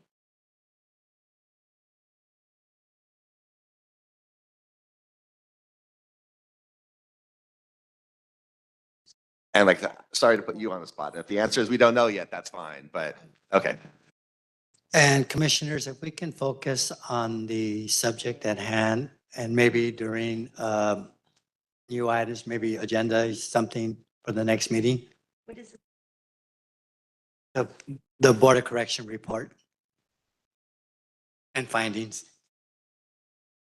I did have the opportunity, based on Commissioner Garcia Lay's request at the inspection at Los Padrinos, to review the sign-in sheets and concur with what Deputy Chief Epps is saying, that previously, and what you said earlier, that previously the time was being marked from the time that the attorney arrived at the meeting place, but that has been corrected as of May 14th. So from May 14th to current, they are in fact timing not only how long you wait where the pods are, where you'd actually meet with your client, but also how long you wait from the time that you sign in the lobby until you're transferred. So as of May 14th, there is a very precise way of determining what the wait times are. I'll defer to Director Cotton and Chief Epps just to make sure you agree with that, but that's what we reviewed in our inspection. I would note, I just asked, I said, who was there a request made to? And I understand that there was a request made of Director Patron to provide the information and update on the waits. I can say that that information wasn't conveyed to me. So my one request would be that even if someone's asked to do it, that we also notify administration, deputy director, chief deputy, superintendent, so that we have a way of knowing what was asked of any individual, a way to track it to make sure that the response is timely and that you get the information that you need. Because if I don't know about it, I can't hold anybody accountable or follow up that it's done. I'll just clarify, though. I don't think we were asking for additional information. I think Wendy had got it during the course of the inspection. That was the director that was assisting us during that time. He provided the logs, and I think that there was walking away with the information that it was being tracked, because this was already after the 14th of May. We were there on the 30th.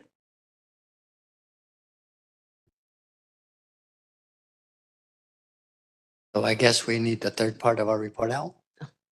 Thank you. So the other thing that we wanted to talk about was our plan for maintaining compliance. I know there have been some questions. I will say how we got to compliance. We were given the 60 days when we were found unsuitable. We actually worked really hard to come into compliance on the books, if you will, internally within 45 days. There were 3 meetings held weekly. The meetings went anywhere from 1 hour to 4 hours, sometimes 5. What is the issue? What is the regulation violation or non-compliance? What does the policy say? Because you look at the regulation when there's an inspection, and they also look at the internal policy to make sure that those line up with the regulation. Making the necessary changes to bring the regulations to be standardized. There were sometimes 2 or 3 different policies. Cleaning up those policies, that the request was consistent across the department, and identifying proof of practice for each of those areas of noncompliance. How are we going to prove that we're doing what we're saying that we're doing and what we're required to do under Title 15? So working on those things and then being ready for that targeted inspection. So now maintaining compliance. Developing a comprehensive plan for long-term sustainability will include maintaining our BSCC compliance team internally. Instead of meeting 3 times a week, we meet twice weekly.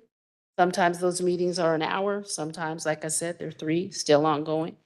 We focus on immediate sustainability issues and results of ongoing BSCC visits and internal spot audits through compliance and quality assurance.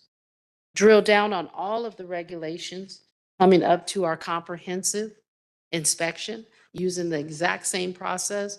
So every Monday we meet, it kind of rotates, take a look at all of the areas that we recently came into compliance with.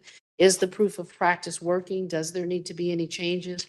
What are the outcomes from the compliance or quality control reports? And then on Thursdays when we meet, it's Wednesdays. On Wednesdays when we meet, taking a look comprehensively at all of the other Title 15 regulations. Same standard. What does the regulation require of us? What are we doing internally? What do our policies say? Bringing those policies into alignment so that they're consistent across the department. So we have a separate sub-work group that's taking all of those policies and laying them against Title 15, what's required. And again, going through all of the policies related to Title 15 to see what is our proof of practice to prove that we're doing what's required and to show that we're doing what we say we're going to do. In addition to that, staff training. Where do we need to train staff? Can those be pocket trainings where we're coming to the units to do hands-on training to explain processes? Is that a broader training that needs to be provided through our training unit? Several hours? Do we need to comprehensively go to new ways of doing something? Do we need to bring in new programs? Do we need to look at adding some type of technology and continuing our independent audits to confirm all directives have been implemented? Working to satisfy the requirements of our monthly announced inspections and unannounced inspections and ongoing BSCC technical assistance. The next page that you'll see is a 10-year trend of Title 15 noncompliance and frequency. So we ask our data division rather, under Director Akopian to take a look at, the request was in the past 10 years, where have we been out of compliance with BSCC regulation? And as you can see, we put those into 3 priorities groups. Priority 1 is where we have been most out of compliance over the last 10 years. Priority 2 is moderate risk of being out of compliance. And priority 3. So this guides how we're looking at those policies to do everything that I just mentioned and how we're doing our internal compliance audits as we move towards preparing for the comprehensive inspection. So doing some data-driven decision-making and looking at that. Moving forward, the creation of an LP advisory council to participate in identifying solutions. I will say when you have the necessary programs in place and there's consistency and there's a robust model that looks at age-specific programming, what I'm finding at Los Padrinos is we have a one-size-fits-all way of identifying and bringing programs into the facility. At any given time, we've had at least 5 people that are 13. Add to that 6 people that are 14, and at least 2 people right now that are 12. That's an age grouping that, based on some of the programs that we provide right now, really can't engage in those programs effectively because they're not age specific. The other thing is broadening to evidence-based best practicing or promising programs and local, what you call local resource programs. Just because something is not evidence-based or nationally recognized as best practice or promising, on a local level, when you have community providers, community engagers, if you will, like our credible messengers, you may say, well, this isn't something that works here. Models of credible messaging work. But what if there's a local resource model because I'm from that community, I'm from that neighborhood? Some good examples of this, if you look at a study that was done, a woman that provides latching for lactation in a church, and everybody says, well, if you go here, you will get helped with this because you'll learn how to do it and it'll be appropriate. People say, well, we don't really know that it works, but it works for the community that I live in, that I know, and that I serve. So how do we take local resource programs such as our credible messengers, attach them to what our credible messengers do, and bring them in and to help them identify ways of showing that this works with appropriate measures, helping them to develop the measures, help them to develop ways of doing outcome reporting. So again, looking at evidence-based programs that are age-specific. I would also say culturally competent, best practice, promising programs, and local resource programs that work in our community, but they're not on a national stage, but they work for what we do with our young people in their communities, and identifying those stakeholders and bringing them in. And we hope that when we implement the LP advisory group, that that's a beginning. Every facilities, our camps will eventually have that, but this will be piloted at LP. I believe the recruitment flyer should be going up on our social media platforms today, if I'm not mistaken. Reinventing and transforming the LP culture, restructuring our LP organizational design. I talked a few months ago about, I didn't even know we had this word, the CARE model here. That's just a word that I use. Assigning caseload counselors. This is not a licensed counselor, but when staff are on the units, who is this kid assigned to? I have found in all the times that I visit LP, and I've spent time there, I don't spend as much time since February, since everything that happened with BSCC and working on compliance.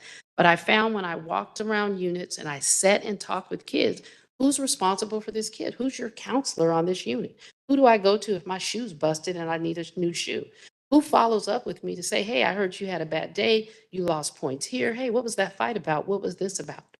Actually incorporating a model where you have an assigned person on the unit, take care of those things. When we're cared about and there's a consistent resource on a unit that I can rely on in that moment in time, we get better outcomes in how staff engage with youth and how youth are differently able to engage with staff. So changing our model. Clearly defining expectations for all staff at all levels. I think we've gone a long time at LP without clearly defining what the expectations are and helping and encouraging our staff that also do the work to have input on that. So we'll be rolling out a process where there'll be some team building and what is your input? We know we're here, but what have you seen in how we got here? Some of our people are practitioners of this work. They do the work every day. And I know there's a lot of things in the press, but there's a lot of people that show up on time and they're deeply invested in this work. What do you see as another tool or strategy to fix it? So looking at that as we build the expectations. Clearly defining roles and responsibility for leadership at the facility, from the superintendent to the assistant superintendents, to our directors, assistant directors, our supervisors, on down the line. What is your specific role? What are you responsible for? And how will you be held accountable when there are these system failures? We have to be very clear on what the expectations are to hold people accountable when there is a system failure. Standardized training for detention services staff that brings them into the industry standard of understanding how your role translates to what you do. Understanding what the law says, understanding the techniques that you're using, understanding trauma-informed care, understanding the brain science, understanding in that pocket of being on a unit within a facility. There is a case management piece to that. What does it look like and how do you incorporate it every day into what you're doing? Additionally, doing co-join trainings with our credible messengers. I know I met myself and Chief Deputy Williams met with ARC. We've been meeting with a number of providers. But one thing we talked about is how do you build, in essence, a team that wraps around youth? How do they work together? How can we train some of these people together to have an understanding of this is our program to sign in this facility? How do we incorporate it and how do we make it work? We will not always agree on everything, but where do we get to a place where we're providing a service that has effective outcomes? And lastly, I would say consistent enforcement of expectations and standards. It doesn't help if you state expectations. It doesn't help if you state standards being met internally. Listen to people that are externally looking at you and assessing. I read all of the reports, the inspection reports from POC. I read everything from OIG. And how do those inform what we need to do, what we need to change, and how we need to look at things? So that's our final say on that. That's our plan going forward. Looking forward as the months roll out and reporting back. We'll report out on the staffing. I have that report. Just making sure this is the same one. And I believe this one was from adult. Oh, I'm sorry. Thank you so much. It's our turn to talk now, right? She was going to finish her Oh, report I out. thought you were doing the pause like you were in the other one. I can pause and take any questions. Okay. Okay, well, you know, I'm just going over everything that you were saying about utilizing the credible messengers, about community engagement, about training. And it brought me back to Mother's Day when I actually accompanied ARC, and I can't remember the name of the other organization, a women's group, I believe, that they were with. And there were several incidents that day, right? But the staff, the supervisor came out and was explaining that they de-escalated the different, and it was more than one, you know, they de-escalated as soon as possible to get the visiting process going smoothly. And you know, and of course the moms were sitting out there, and even with everything, with the bags and everything, some still, you could just see that they were tired. And it brought me to utilizing the credible messengers and the community engagement. And, you know, I understand that it's definitely about the youth inside, but sometimes the family members just need to be able to have a one-on-one with somebody that made it, just to give them hope to make it through one more day. You know, as they're crying themselves to sleep at night, wondering if their child will ever get out, that they'll know that somebody else's did, right? And I could see how that would be so effective in having maybe a community engagement with the family and the youth inside.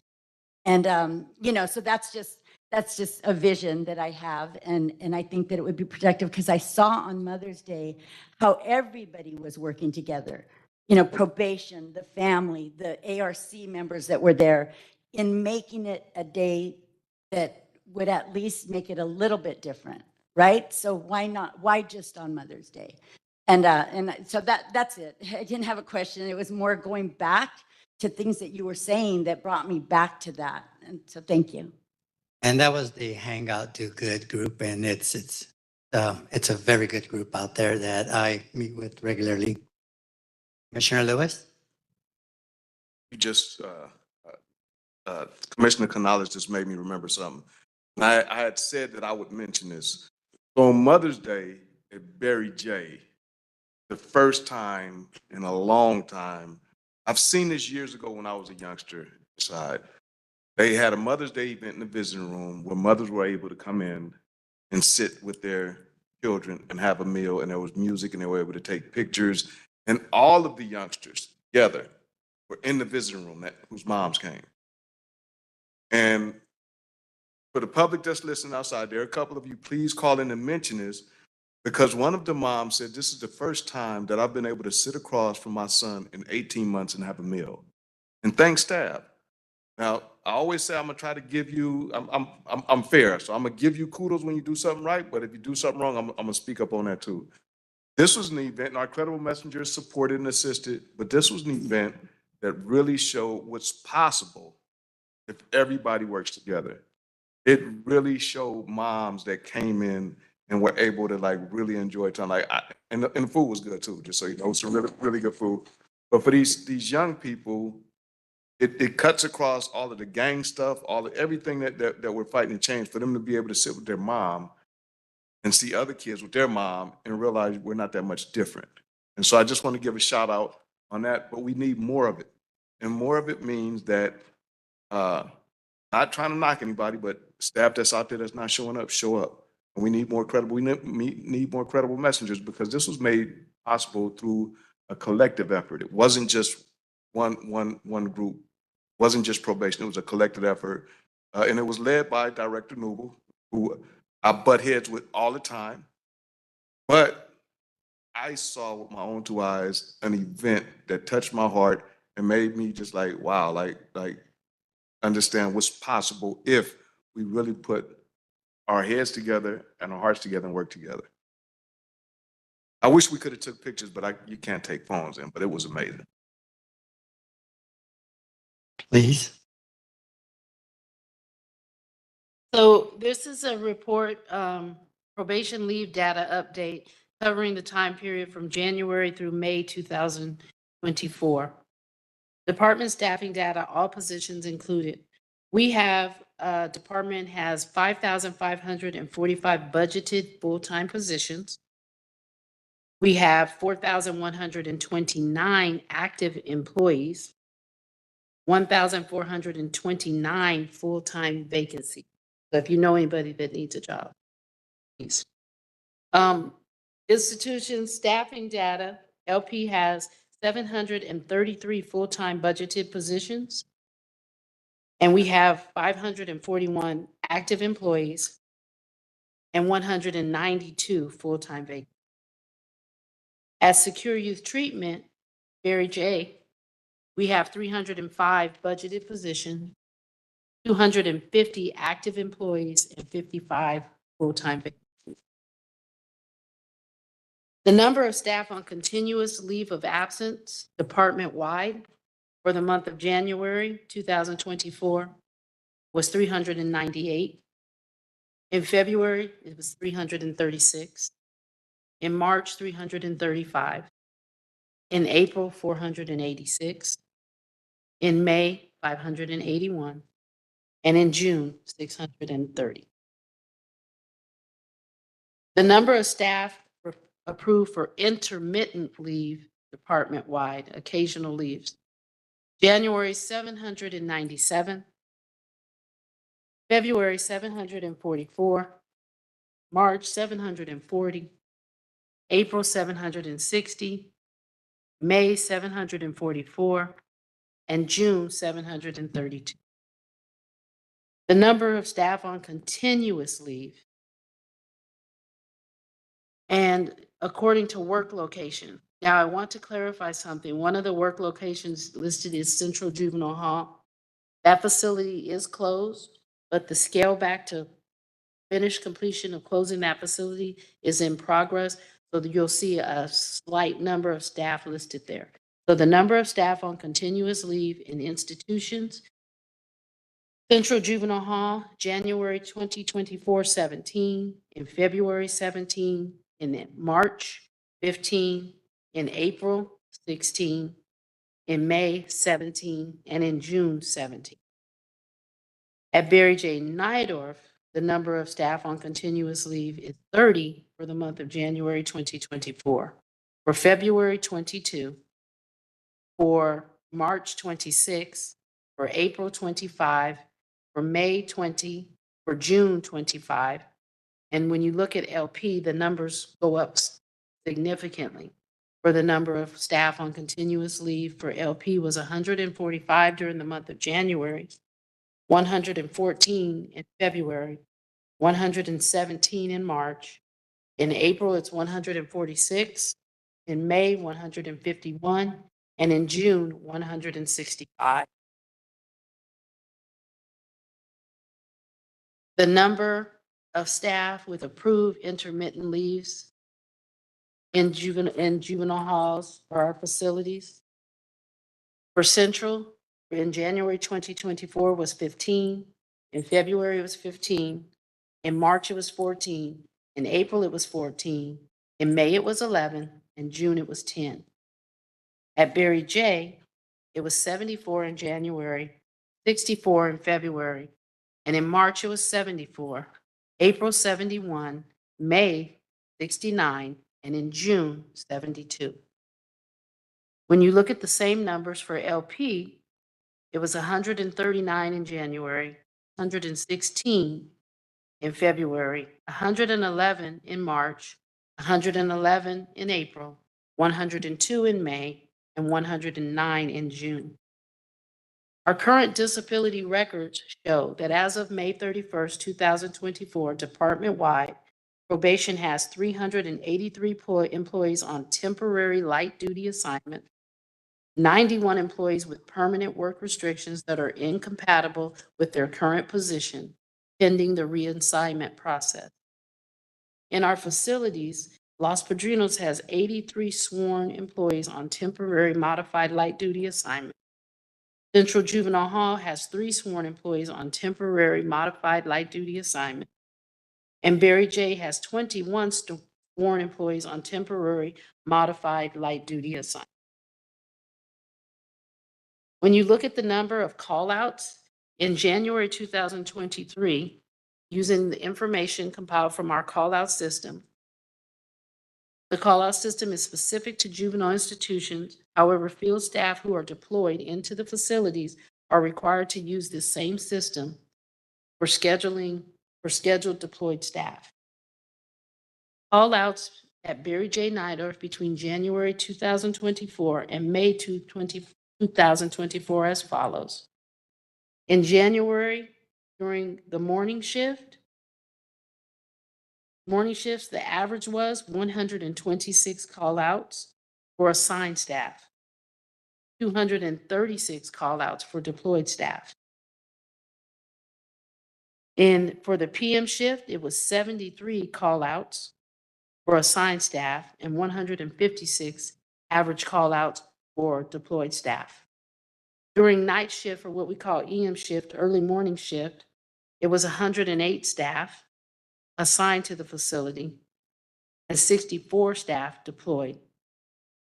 The total number of call-outs, 307 for assigned staff and 456 for deployed staff.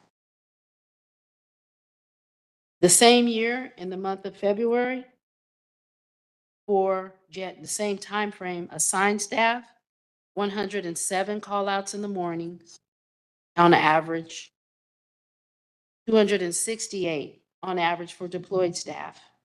During PM shift, there were an average of 55 call-outs for assigned staff and 178 call-outs for deployed staff. During the EM shift or night shift, there were an average of 97 call-outs for assigned staff and 77 call-outs for deployed staff. The total number, 523 call-outs when you consider deployed and assigned. In the interest of time, I'll give you guys the total number. But for the month of March, there were an average of 266 total call-outs between assigned and deployed staff at Berry J.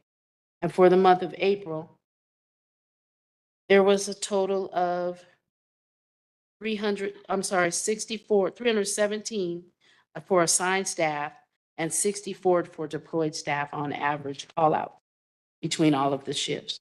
For May, there was an average of 312 call-outs for assigned staff and 70 call-outs for deployed staff. When you take a look for those same numbers at LP, and I'll read the same months of January and March, and then go into the overall number beginning with March. For Los Padrinos, the same time frame, January 2024 to May 2024. For the month of January, for assigned staff during the morning shift, there were an average of 439 call-outs. For PM shift, there were an average of 530 call-outs. And the evening shift, there were an average of 295 call-outs. The total number being 1,264 staff calling out.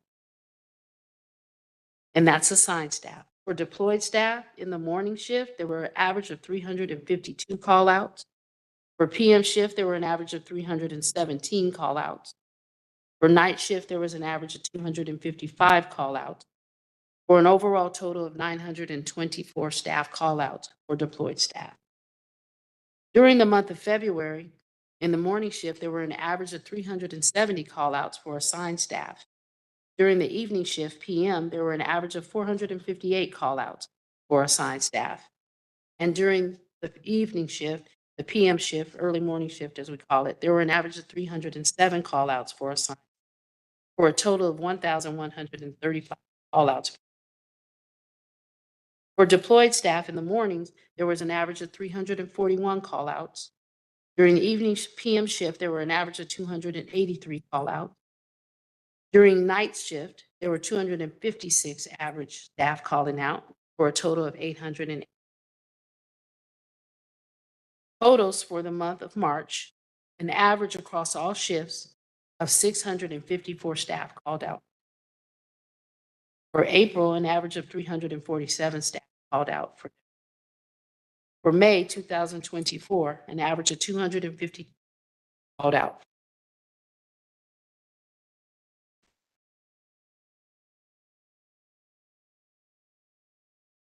In our attendance report, there was a question on what's the corrective action that's being done. In May 2022, working with the County Department of Human Resources, the department implemented a proactive approach to addressing issues of absenteeism by assigning performance management and internal affairs to staff to monitor the systemic absenteeism issue within the institutions and make recommendations or to assist to impose the necessary corrective. This is a total of those actions completed as of June 1st, 2024. For the month of February, beginning in February 2022, there have been 34 formal actions. When you go into May 2022, there have been 4 formal actions. In June 2022, 14. July 2022, there had been 2 informal actions, 27 informal actions at Barry J. The first one was overall departments. There had been 27 informal actions, 4 formal actions. At Central Juvenile Hall, there had been 47 informal actions and 13 formal actions for July 2020. In August 2022, department-wide, there had been 2 informal actions and 1 formal action. And at Barry J, there had been 47 informal actions and 3 formal actions. At Central Juvenile Hall, there had been 42 informal actions and 5 formal actions.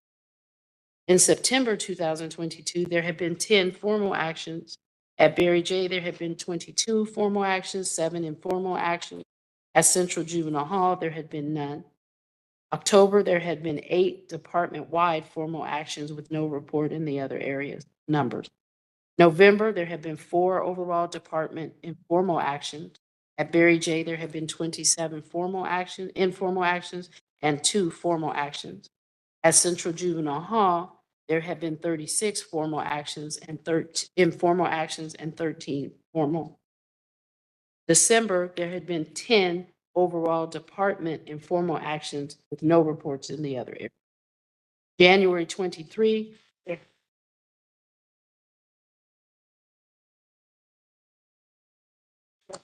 Really?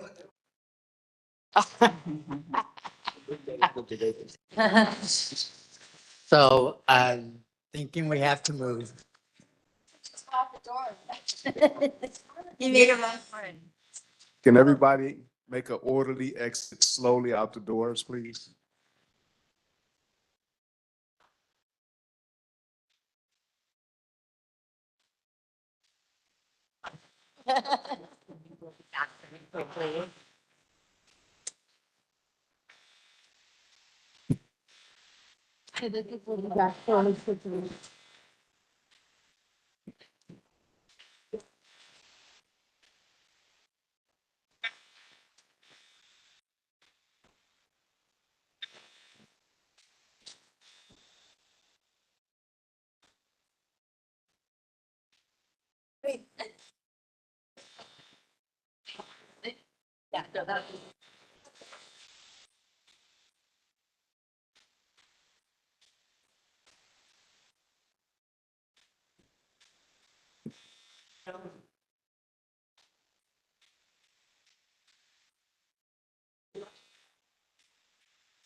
Yeah. Let me go, Wendy.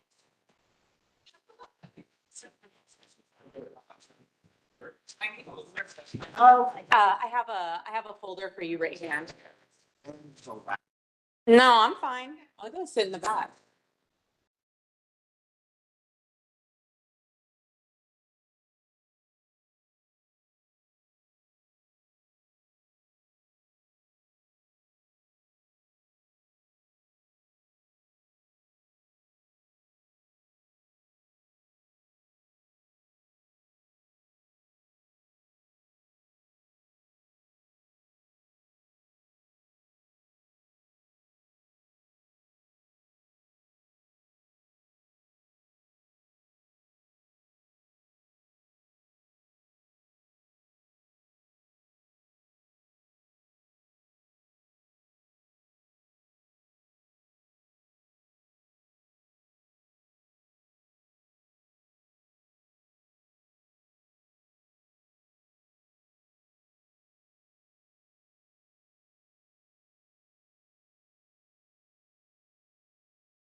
But I didn't see it. I was like,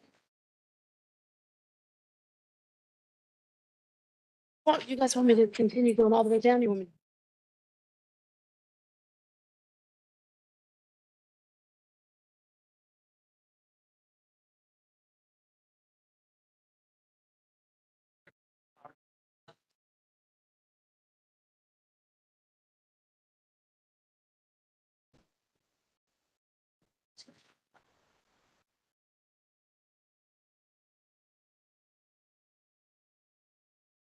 Okay, because of our interruption, we are going to go ahead and use this time as our break. It's 11:04 now. If we can all be back in our seats by 11:15.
When you, Lots of yeah. prayer. not falling.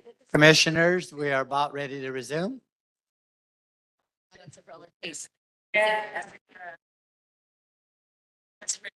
Okay. Yeah.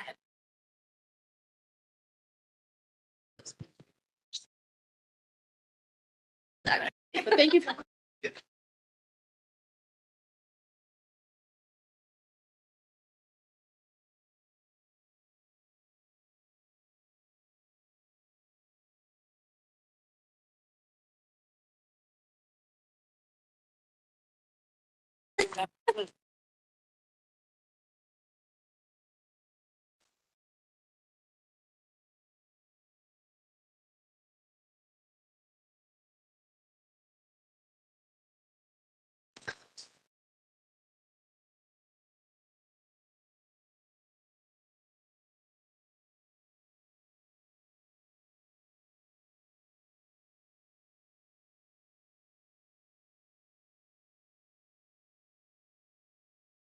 Okay, Deputy Chief. Chief Deputy. We'll resume. Thank you, everyone. We knew the numbers were not stellar. We didn't know they could clear out a room like that. In the interest of time, I'm just going to give you the summary for the attendance. So for the corrective actions, totally taken department-wide is 175.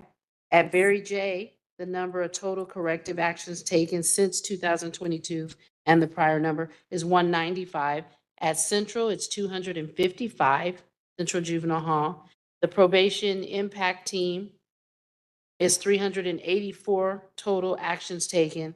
And other bureaus, the total of actions, and that's between informal and formal actions, is 134 for a grand total of 1,143 actions taken for attendance since 2022.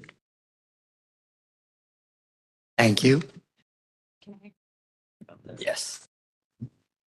Good afternoon. Thank you all for your grace in allowing me to attend my son's graduation this morning. And I'd also like to express my congratulations to all of the young people who will be celebrating their graduations this afternoon from the probation and DCFS world. A round of applause is totally appropriate. And also a huge congratulations to those college graduates from probation earlier this week. Graduation season is a beautiful season. So I want to thank, I'm going to thank the department for sending this report early. Ms. Carlisle, who's not here today, was able, because we got it early and were able to review it, to answer a couple of questions that were brought up in advance. And I am just going to share the answer to that in case any of you have the same question that I had. So on the page, and all of this is linked to the agenda, that's called JH, Juvenile Hall, JH call-out system data. It has 2 boxes of call-outs for Barry J and Los Padrinos, and then lists the months from January through May. My question here was about what the categories actually meant. And the explanation, so you'll see it says the month and then the type of staff. And then it's broken down into the 3 shifts. So at each of those facilities, there are 3 shifts. There's an AM shift, a PM shift, and a night shift. There are more staff on the AM shift and the PM shift than there are on the night staff. It's almost double, actually. And so what you have here is assigned and deployed. That does not mean in these boxes the number of staff. It means the number of call-outs. If you look right at the very top corner for Barry J, January 2024, of the assigned staff, there were a total of 126 call-outs for the month of January. For the deployed staff, there were a total of 236 call-outs for the month of January. The average, then in the next column, is the average per day. So if you take 126 and divide it by the 31 days of January, you get the average per day number of call-outs. So I just wanted to explain that in that chart because some of us didn't understand it. And I'm happy to talk further with anyone after the meeting about our understanding of how these numbers, what they mean for calculating averages. Okay, commissioners, do we have any questions or comments?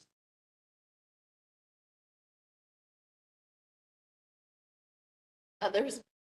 Okay, Commissioner Kakani.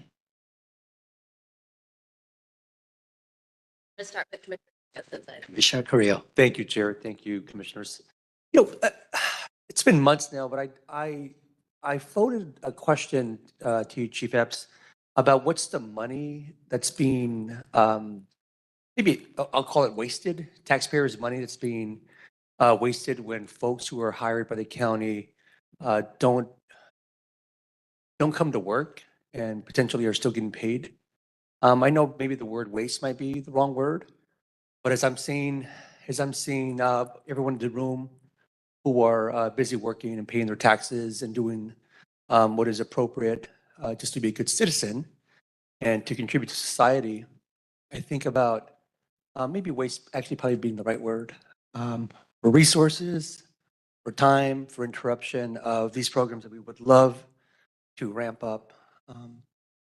Is there, I wouldn't, maybe shouldn't be asking for a ballpark figure, but can there be maybe a section here, a tallied section about salaries that are going to folks who are not earning the money that they're receiving? We can ask Human Resources. I don't know the figure, but of course, you know, California's a right to work state, and people have certain protections under the labor codes. If we're injured, we certainly have the right, the opportunity to get well, to be off as needed when we do so, but we can certainly ask Human Resources for that information. I don't know if they track it. I'm sure they do some type of way. And I think just for clarification, I mean, you're correct. I mean, I'm not singling out folks who are on official leave or have been approved to, stay home or for a number of reasons. But for those folks who are on the county's payroll and are just refusing to come to work for a number of reasons. I know this has been a long, ongoing conversation. But I think if we look at the numbers, it'll give us another indication about how we should be thinking about this moving forward. Thank you. Thank you for the clarification. Commissioner Terry. Can you share, so for example, if there's 17 people, let's say at LP, who call out in the morning, how does that affect the operations for the morning? So to kind of understand the context of the numbers, or in the afternoon, if 17 people call out, what does that mean? What impact does that have on the facility? Well, I could tell you firsthand, so the executive team, different times, different reasons is at the facility, but over the Memorial Day weekend, the executive team, including the chief, everybody worked a shift. Everybody worked 2 shifts to specifically look at check-ins, to look at how the schedule's reconciled and other things in the facility. So I can tell you that for probably up to 2 hours before, as people are calling off, people are plugging it in. So sometimes you are holding people over to fill those shifts. You are attempting to call people in to fill those shifts as those changes are made. Sometimes because you have regular staff, there may be higher needs on certain units, certain levels of units. So staff that are regularly assigned to units are maybe shifted to other places. There's the impact, I would say, to just the normal routines of the facility, number one. There are people that may not have been expecting to be held over to work an additional shift that are held over to fill in that void, doing now a 16-hour shift. Some people do a partial shift because they're waiting for somebody else to be called in to relieve them. You're calling people sometimes from home, hey, can you take this shift? Hence, waiting to be replaced. So it just kind of throws that off. When you look at staff working to do that, you're pulling staff aside from our one-to-one, our supervision ratios. There's additional staff in the facility in what we call ancillary posts. Those are facility support posts, movement, other activities that need to be supported to help the facility run. So you're looking at your ancillary posts, you're pulling people off from those ancillary posts. Perhaps that impacts people that come in for appointments and now have to be escorted for appointment. Perhaps that impacts plans that you had for the day. Do you have to move something back?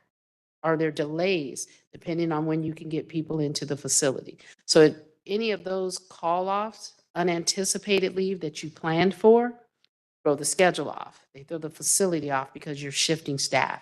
You're filling shifts, as I said, with holdovers, voluntary overtime. You're calling people in that may not have expected to come in. So there's a broad ripple, if you will, outside the facility for coming in, inside the facility, and the normal routines of the facility.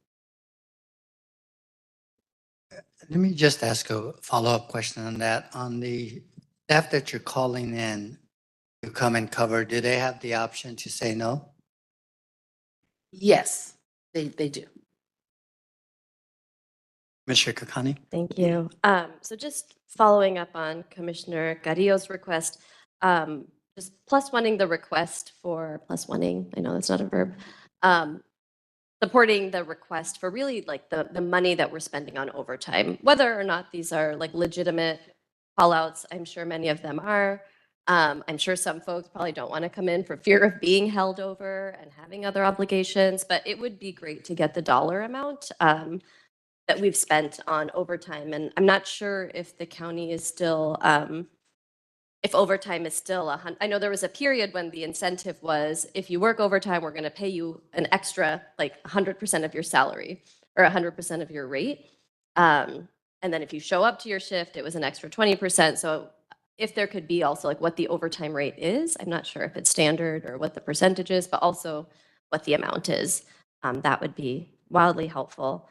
And in relationship to Commissioner Terry's question, it's hard to know what this means, right? So if 14.2 folks on average were out in January for the AM shift, like how many folks do you need to run the facility for the AM shift? And so what does it mean? You know what I'm saying? Like it would be nice to know what that 14.2 is out of or what that 439 is out of, so that we can understand the implications of, for example, on average, 40 people calling out in January.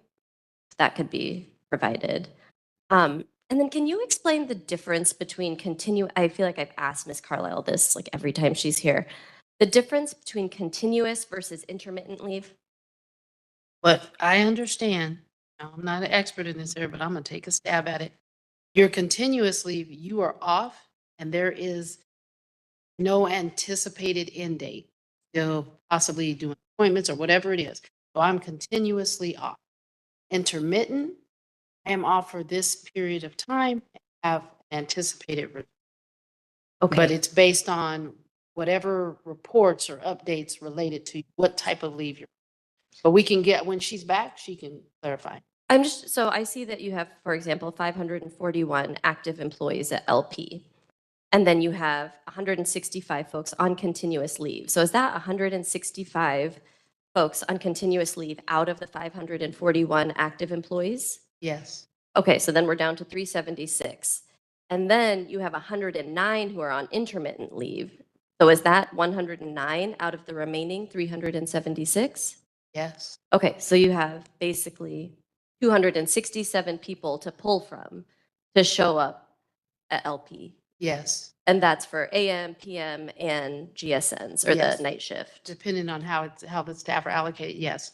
Okay. Yeah, I think it would be really helpful then to understand how many folks you actually need to run. Well, We have that has been provided. I think it was 3 months ago or so, right? That we can, Janae, I'm actually going to see if you can pull it and attach it to the agenda. It was the BSCC report that you provided to us that listed the goal You're talking about the staffing staffing rate. analysis. Yes, the but it staffing changes analysis. based on population. Right. Right. It changes based on population, but it would be an average. I mean, for the time that we saw it. Was that? Yes, and it has the replacement factor. It had the. I guess unit. So the part that gets confusing to me a little bit is like you have the staff that are on the units, right? And then you have, as you said, the ancillary staff. Mhm. And then you have, I don't know, I guess that also includes like the folks who are standing around the school to make sure that like school is running safely and who maybe aren't. That's your assigned- ancillary people. Those are okay. So also like if there, I don't know if I don't remember it being broken down that way, but I don't know if there's some way to like, again, help us understand what it means that 40 folks are calling out every day, if that's ancillary staff, if that's unit staff, if there's a way to break that down, if that's, you know what I'm saying? I do. I don't think we have a formal outcome report that says, hey, we had this number of call outs, a formal report that comes out, and these people called off from direct supervision, or these people called out from ancillary. I'm sure there's a way we can identify it the way that it's moved, but we can look at what we have and get something. Yeah. May take a little time. Commissioner Lays? Wait, sorry, just one last question, sorry. I'm noticing that from like January of 2024 to May of 2024, there's really no difference. I guess you went from 40.8 on average in terms of folks calling out at LP to 38.7. So I don't know. The way I'm reading this, it feels like the problem has not improved. Would you, if the same number of folks who are assigned to the facility are still calling out, would you say that's not the case? That is the, I mean, I get that you're meeting compliance because now you've deployed folks and it seems like fewer deployed folks are calling out. But in terms of the folks that are assigned, you still have the same number of folks who are calling out. So is. One thing I would say is that, so during that Memorial Day weekend, right, we're there, we're observing. So not just me, but everyone's question. So the no shows, no calls, call outs. So if you're not entered into the system the right way, so say I had leave approved from 6 a.m. to noon, but someone forgot to say, hey, Epps is on leave and didn't put it in the system, I am going to show as a no show, no call, or if you didn't put it in the system and I called out and said, hey, I can't make it in till 12, it depends on the shift. It may show the whole shift. So I'm not sure if it counts the whole shift because that was a question, but the way that things go into the system and the way that they're reconciled can impact the numbers. I have seen, because we get something every day, the facility report that lists call outs, that list everything. And I have observed in that email, the call outs seem to be less. Commissioner Garcia Leyes. Thank you. So I think it'd be premature to make a motion, but maybe, Chair, you could look into putting in a future agenda item, an opportunity for us to discuss maybe a wish list or something like that for more metrics to be added to our data dashboard. And the reason I say that is we have a lot of data here, but it's left us with more questions than answers.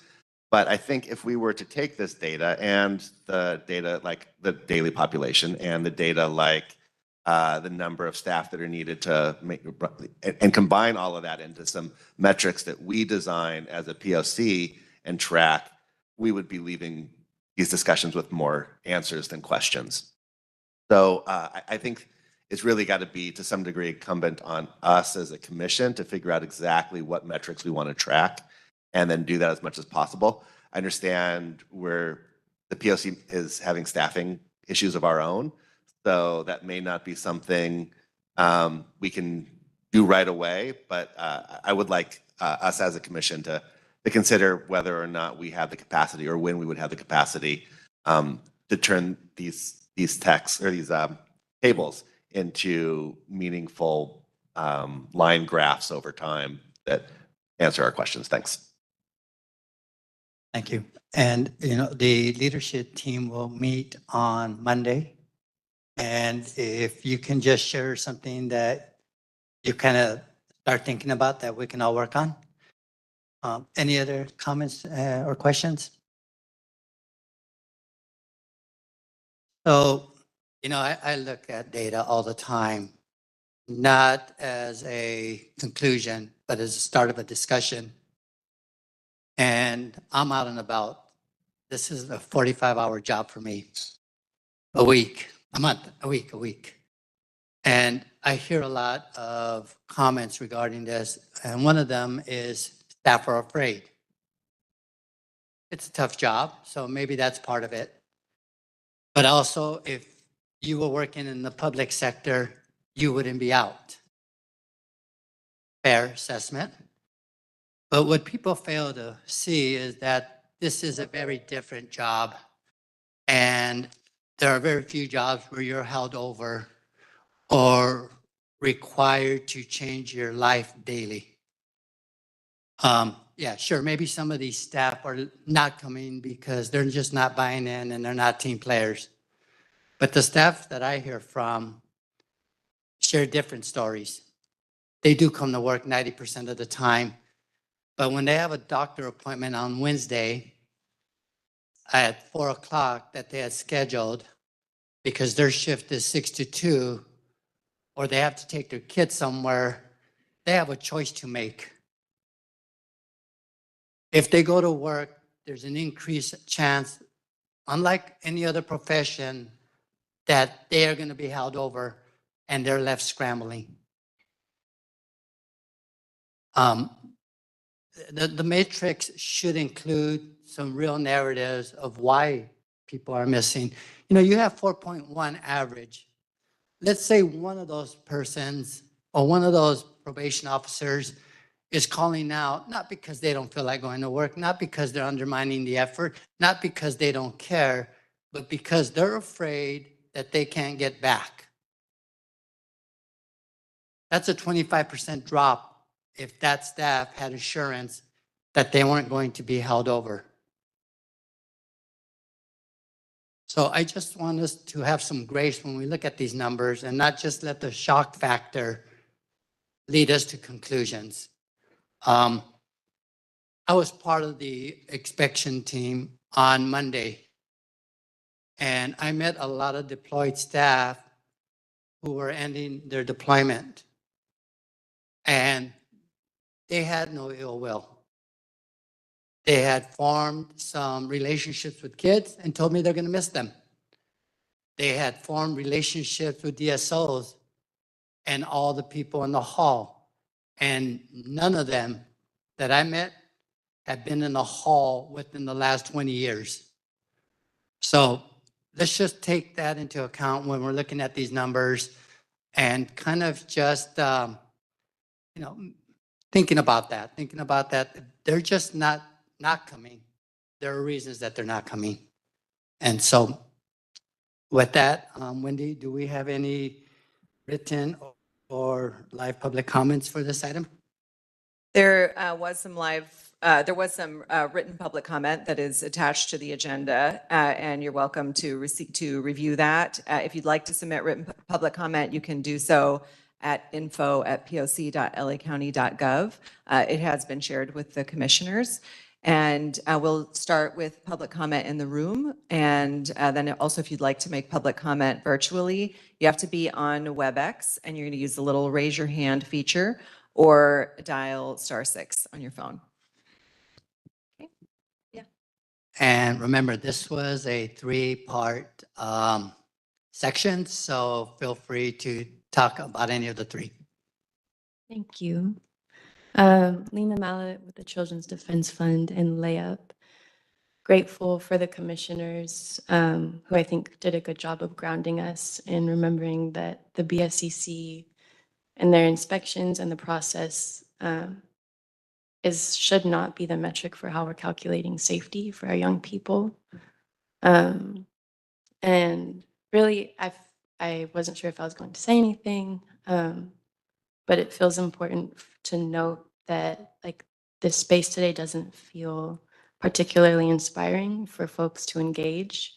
A lot of the conversations have felt deeply inaccessible. And I know the attachments are on the agenda, but I think it would be helpful to have printouts in person for folks to go along with while these conversations are being had. Having numbers read to you for 5 minutes, I saw commissioners up front yawning. I could feel people in the room with their eyes getting heavy. And I think it's hard to have any meaningful conversation around what is really happening inside and what young people need and how the department is aiming to make those amends.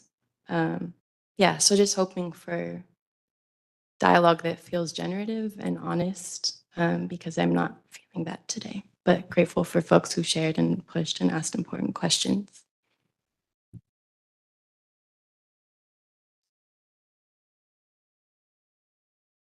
Good morning, Commissioners. I'm Tyreek Ship. I'm with the Anti-Recidivism Coalition. I'm really up here just to say, like, look around the room.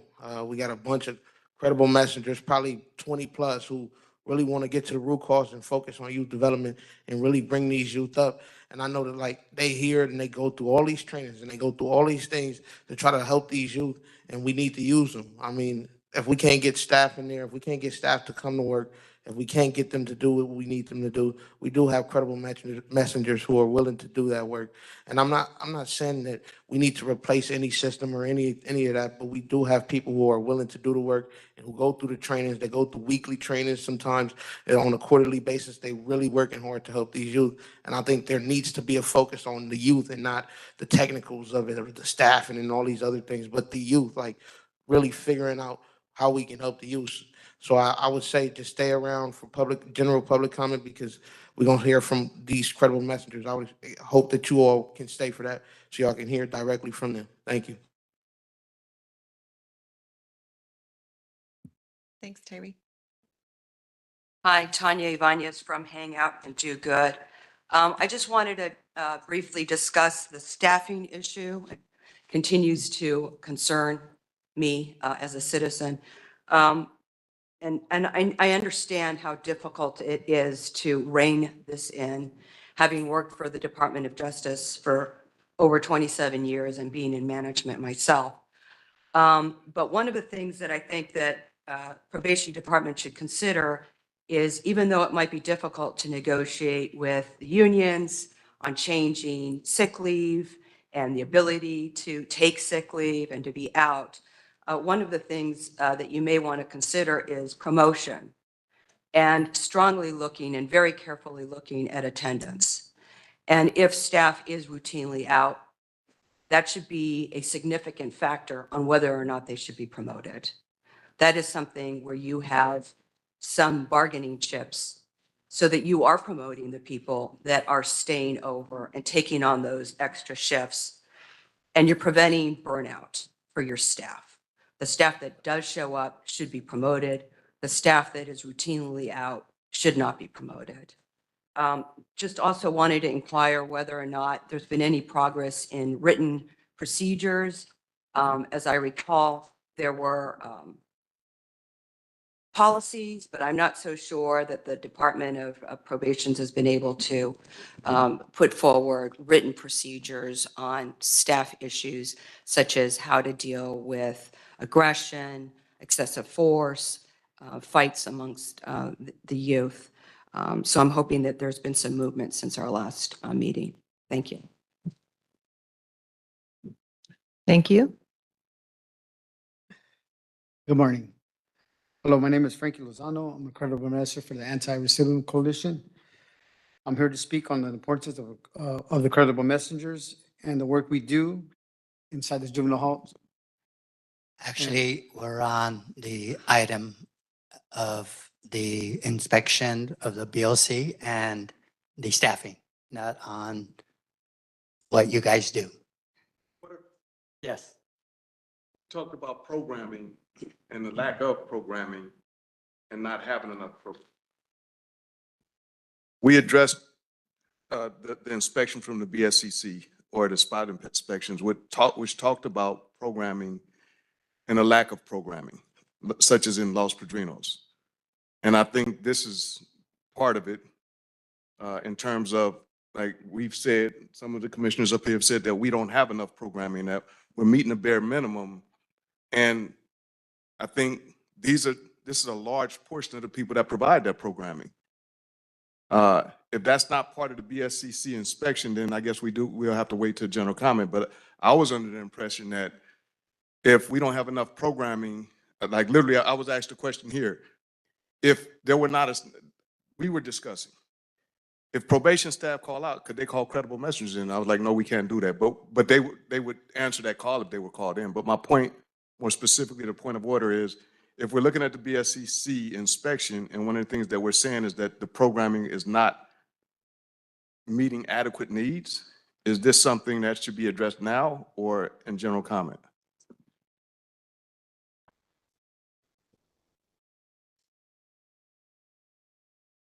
I just want to say I agree, and that's why I also, on my topic, discussed programming, because I thought it was incorporated in the BSCC report, and why it's so important, and where it fell short, and where they were trying to increase from my understanding of the BSCC report. That's why my comments were directed the way they were, not just because I felt like giving them shouts out. Thank you. All right, thank you. Thank you for allowing me to speak again. At the age of 19, I was incarcerated. I would like to speak on I would like to state how critical and important to allow me and my colleagues behind me as credible messengers allow us to work with these youth. We are the best people to be around them. I was hired in February 2024 to work with these youth, which at this moment I cannot due to my clearance. I'm asking the POC to advocate for us, as well as my colleagues, to the probation department to clear me and my colleagues for the job that we were hired to do.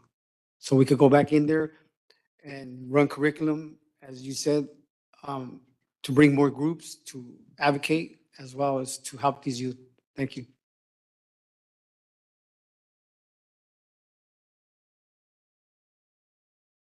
Good morning, and thank you for this opportunity.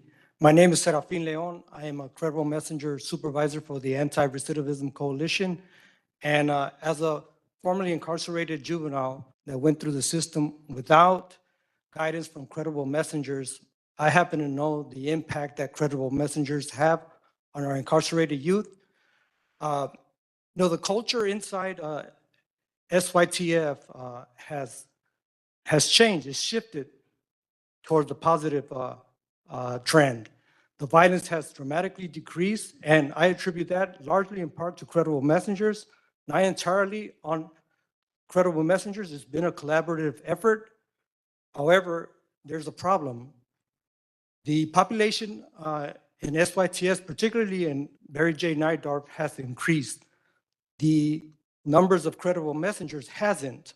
And so we need more credible messengers to enter the facility and assist us, those of us that are already working with the youth. So we ask the commission to please advocate for a speedier process in clearing the credible messengers that are waiting to go inside and do what they were paid or hired to do, and that is to work with the youth and help them rehabilitate themselves. Thank you.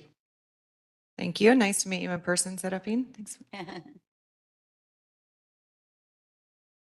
Good afternoon. My name is Bert Cole, credible messenger mentor for the Anti-Recidivism Coalition.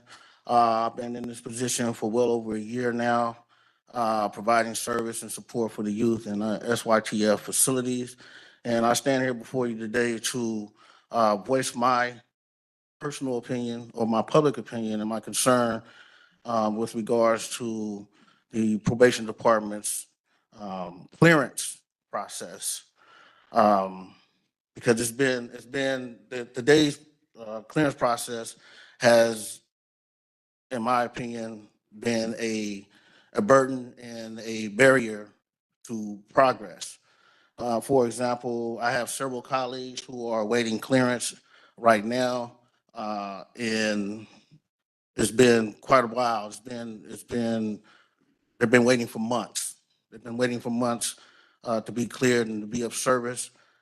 And what I would like to establish is that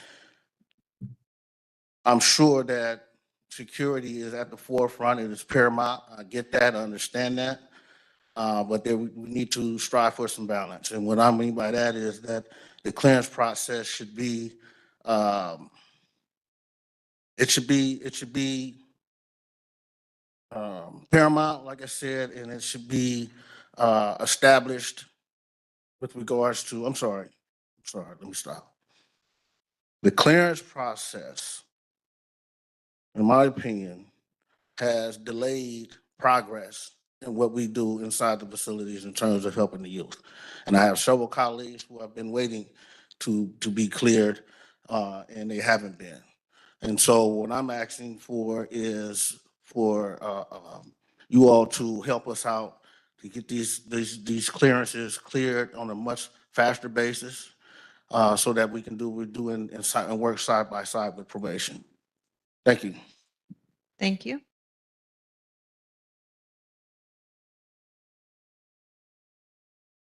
Good afternoon, Commissioners. My name is Javier Leon. I am a credible messenger / mentor with the Anti-Recidivism Coalition. I have been facilitating self-help groups, mentoring, and providing rehabilitative programs to the youth at Barry J. Nardoff and Camp Kilpatrick for the past 10 months. In the past 10 months, I have personally seen growth, patience, maturity, and dedication in academics from the youth that I've been working with. The fact that I am a former gang member and come from the same streets and community as most of these youths helps me connect and relate with them and their issues. So today I stand before you to ask for your assistance in advocating for my colleagues who have been waiting for months to be cleared by probation to be able to enter these facilities and do the work that they've been hired to do.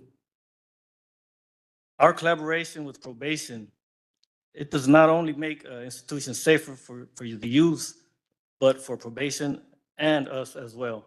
Thank you.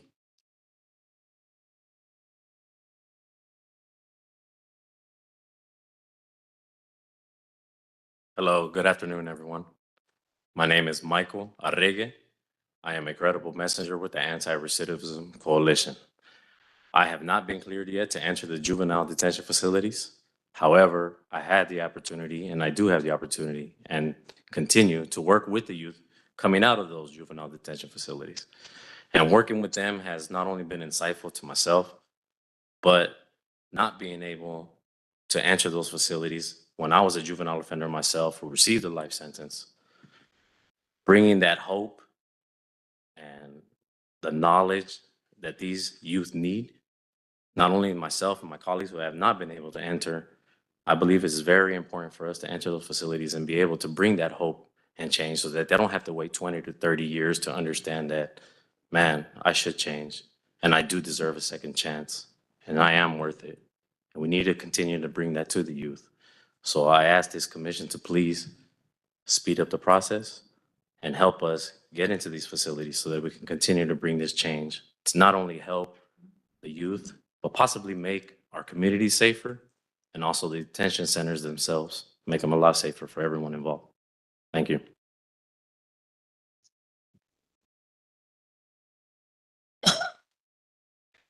Good afternoon, Commissioners. My name is Robert Martinez, and I'm an Anti-Recidivism Coalition credible messenger. I was hired 4 months ago and still have not received clearance to enter the youth facilities. Having gone through Barry J. Nardoff Juvenile Hall, the California Youth Authority, and serving a 27-year prison sentence, I possess a profound understanding of the challenges that these youth face today in the justice system. Although I am currently working with the released youth by facilitating trauma-informed support groups for them, it still is not what I was hired to do. I stand before you pleading for you to please advocate for the probation department to clear me and allow me to be a testament to the possibility of change for these young people. Thank you.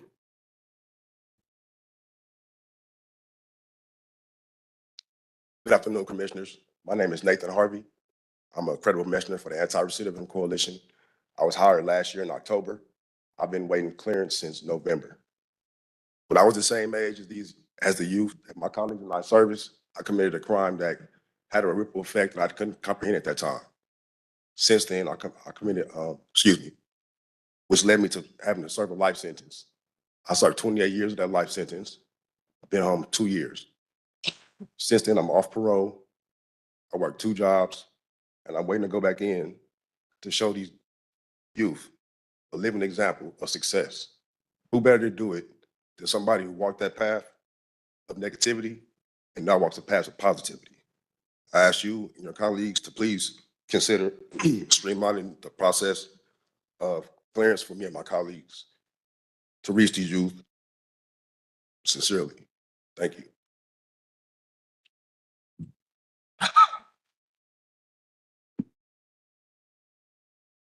Good afternoon, Commissioners. Thank you for this opportunity. And first and foremost, I want to say thank you for your hard work. I know it ain't easy, so I really appreciate that. My name is Jaime Rojas. I'm with Anti-Recidivism Coalition.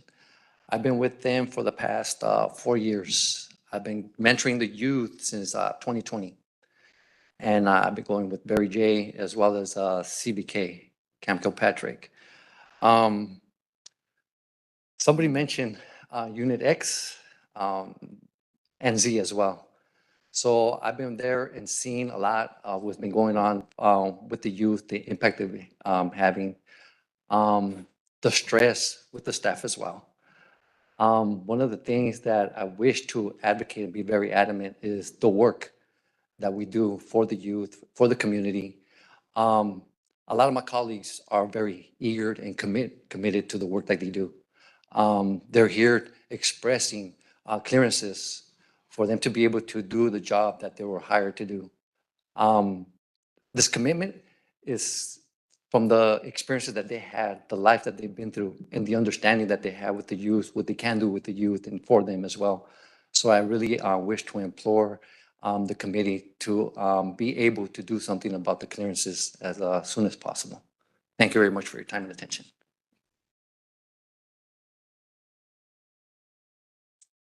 Good morning. My name is Darren Hammond. I'm a credible messenger with Healing Dialogue, and I'm one of the children that Commissioner Canales mentioned that was fortunate enough to make it out after serving 16 years of my life. I'm here to stress the importance of the clearance of the credible messengers in these same juvenile facilities that I spent years of my life feeling alone, disregarded, and hopeless.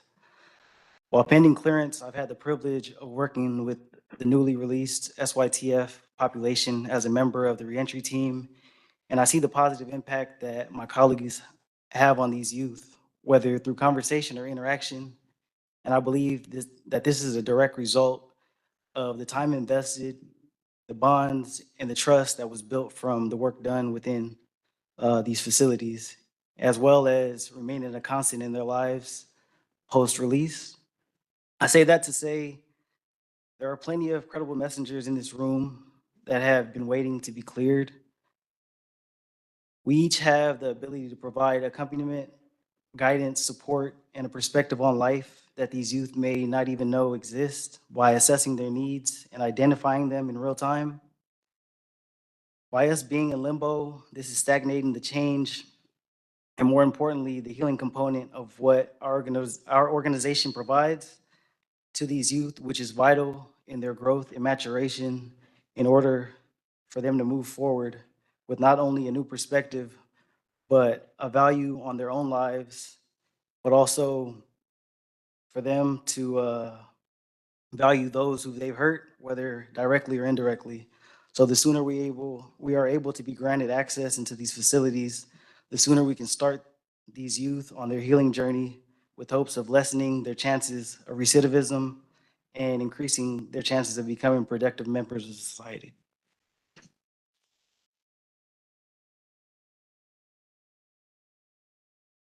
I was prepared to say good morning, but now it's good afternoon. All right. My name is Jerry Myers, and for the past 22 months, I've been one of the credible messengers going inside ARC. And what I do is I draw upon my own lived experiences in the criminal involved justice system. Yes, I was once incarcerated, but at a later life, later years of my life.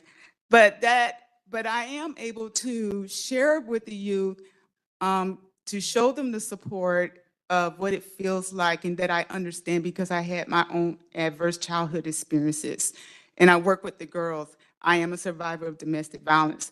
So I'm able to help these girls, give them evidence-based trauma trauma-involved curriculums. And one of the curriculums we're working on right now is the Beyond Coping Skills.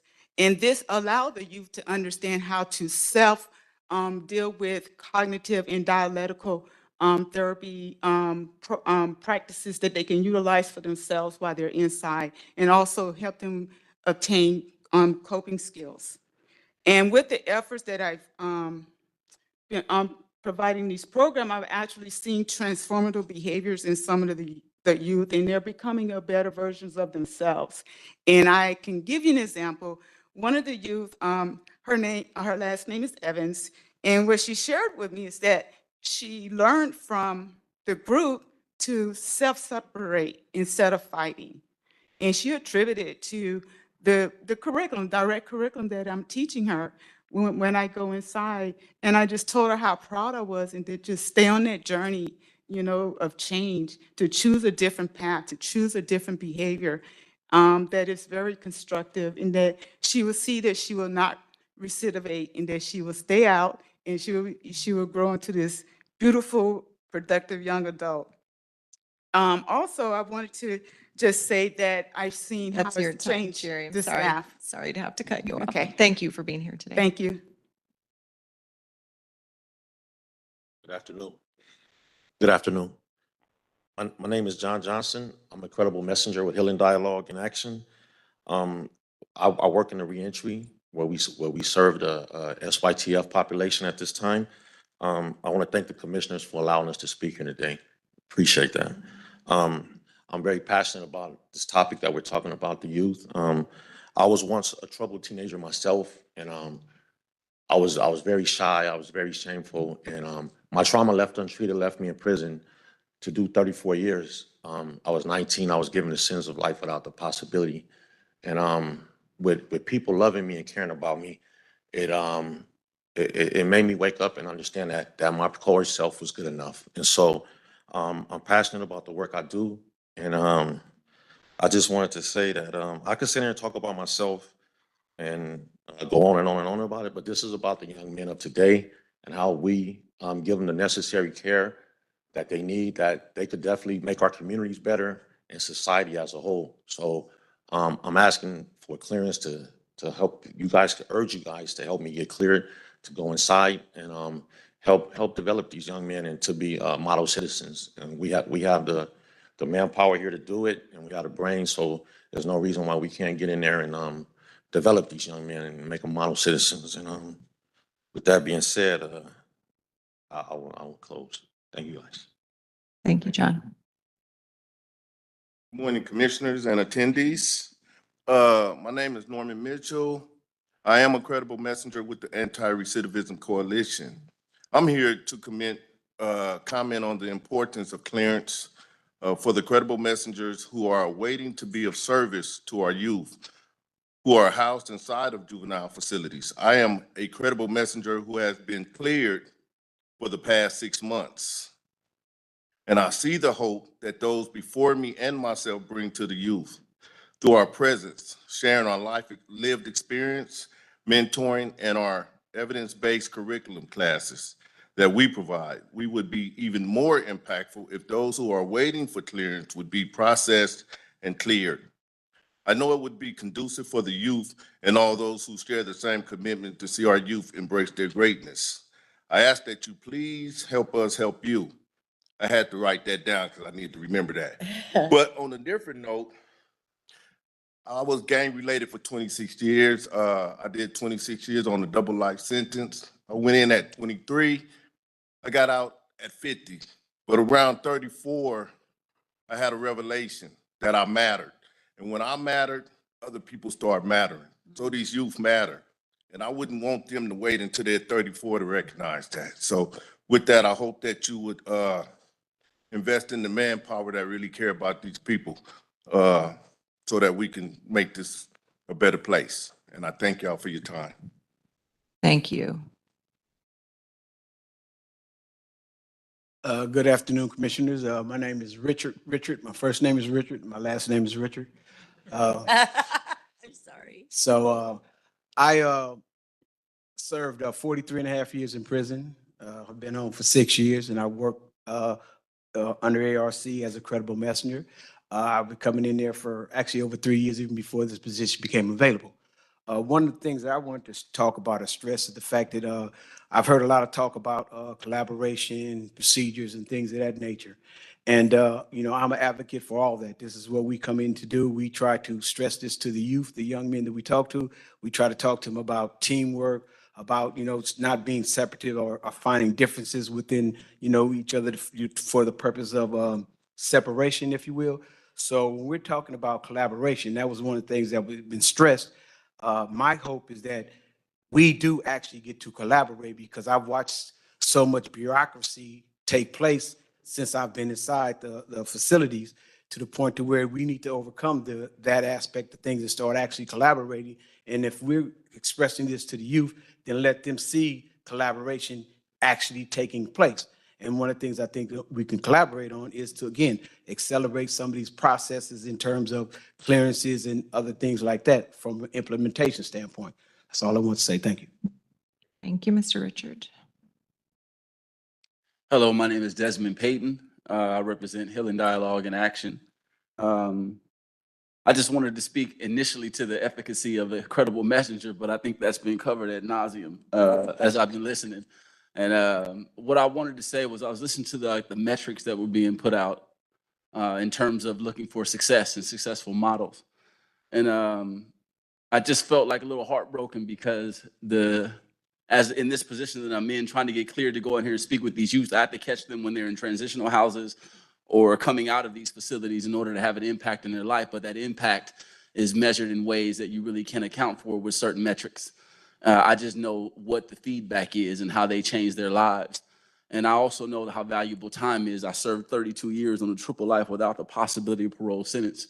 And coming out here to deal with youth, we only get them for a short period of time. And there are certain things, I know you have CBT, RET, all these different academic practices that you want to invest in them so that they understand themselves and become self-aware. But there's, at least in the model of the organization that I represent, there's a spiritual element to it that nobody really touches on. And it's the accountability factor and the time that you have to spend with the youth in order to get them to be accountable for what they did and also aware of the impact that they've had in that community. You have to get to them as soon as possible. Some of the kids that we've worked with, your greatest fear is that because you can't interact with them at the point of contact at these facilities, that they get out of here and they reharm or reoffend the community. Somebody spoke to that earlier about trying to protect the communities by making sure that we're able to deal with them. There's a nuanced understanding that I think we have of what they're going through, where they are in life, and how to reach them, because we're speaking to a younger version of ourselves in that instance. And you wouldn't want to see bureaucracy get in the way of that. I understand that there's procedures that people have to acknowledge. I just know I want to do my job, but more so than a job, it's my purpose. I know Viktor Frankl said, once suffering ceases to be suffering when it finds purpose. And I know what my purpose is. I'm just trying to make sure I can get to it. So anything you can do to facilitate that, we'll be really grateful. Thank you. Good afternoon, ladies and gentlemen. Distinguished commissioners, my name is Willie Edwards. I work for the Anti-Recidivism Coalition. I'm one of the supervisors for the credible message that goes into these juvenile facilities, Barry J. and Cap Kilpatrick. As a youth in the system, I didn't have the things that's presented today as far as credible messengers and different services within these youth programs. The Credible Messenger program is a very powerful program because, as you can see, it's derived from individuals that's made mistakes in their life, bad choices in their life, and they've made those corrections so they can come out and assist the youths that are going through the same things. So I implore you guys to really look at the Credible Messenger program and those that are waiting in the wings to be approved to come in and assist in the programming that's so desperately needed in these juvenile facilities. I thank you for listening to us. I ask you guys to really support that and speed up this process, because not only the safety of the institution is in this, but the safety of our communities. Thank you for listening to us, and you guys have a great day. Good afternoon. My name is Dion Whitmore. I'm a credible messenger with Healing Dialogue in Action. And most of my colleagues have stated the obvious, right? Our issues of going inside these detention centers to work with these youth. And the problem is that our access. And for whatever reason is that may be, right, we're still going through it. And today, like, we are here pleading with probation to allow us the opportunity to go inside these facilities and help these youth. This narrative of us against them, like, we're not here to go against probation. Are the policies or regulations in place? Like, we're willing to abide by everything you have laid out so far. We're asking for the opportunity to go in here and help, but also help change the system, which I hope that you all are a part of as well. With that being said, though, you guys have the power to do the right thing. I just hope that you do it. Thank you.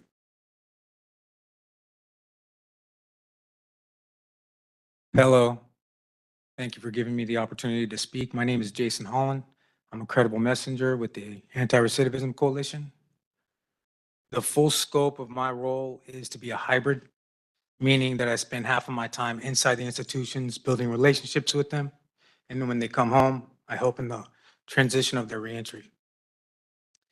I got hired in January and I've been waiting since then to get my clearance. Haven't had it, so I can't work to the full capacity of my position. Like many of my colleagues, I want to emphasize the necessity for that. But when I was looking around the room, I did a head count earlier.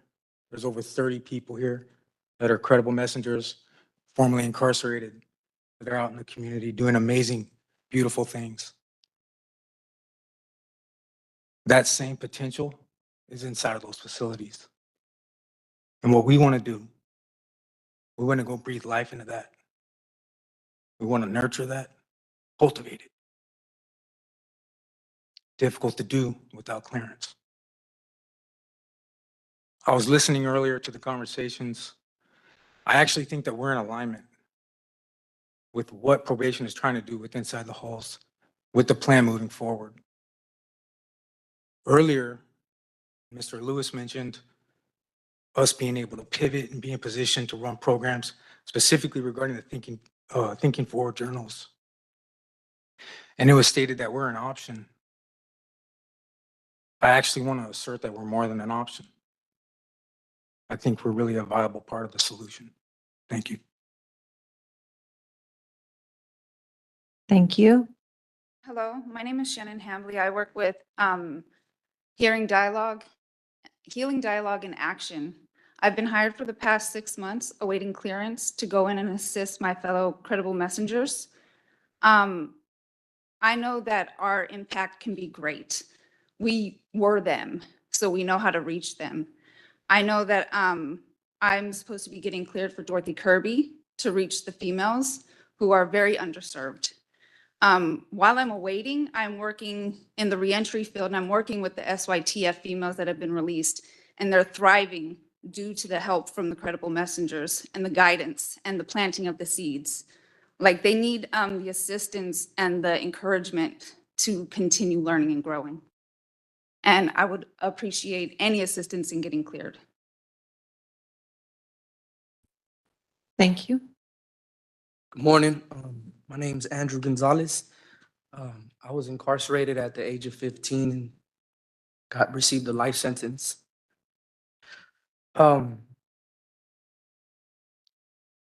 My biggest problem is not being cleared, but to put things into perspective is I am those youth. That was once me at one point. I know how it feels to be shackled from your ankles to your waist to your wrist, being there on a 9-to-5 shift. That's real vulnerable. They're vulnerable in that moment. They're being re-traumatized. And to come back to an environment that's even penetrating even more, it's unfortunate. And I know that there came across a lot of people that were once there for me, but I couldn't see that. So I'm here to speak on them. They got a voice too. I was once a youth. I know how it feels. We understand them. Everybody in this room overcame the biggest mountains in their life, their biggest fears. And it's unfortunate to see a lot of these youth not being helped to the maximum capacity that we can. There was a quote that the governor said. He said, once the mind is stretched, it no longer goes back to its original form. And I always question myself, well, I can't display those actions if I'm not being cleared. I work with the reentry team, so I help them in their continuing care, but I want to be there from the gate. And that's not possible if I'm not cleared. Thank you. Thank you. Good afternoon, everyone. My name is Robert Hill. I'm a credible messenger with Anti-Recidivism Coalition. Myself, as well as these other fellas, served a lengthy time, 25 years of incarceration, got tried as a juvenile.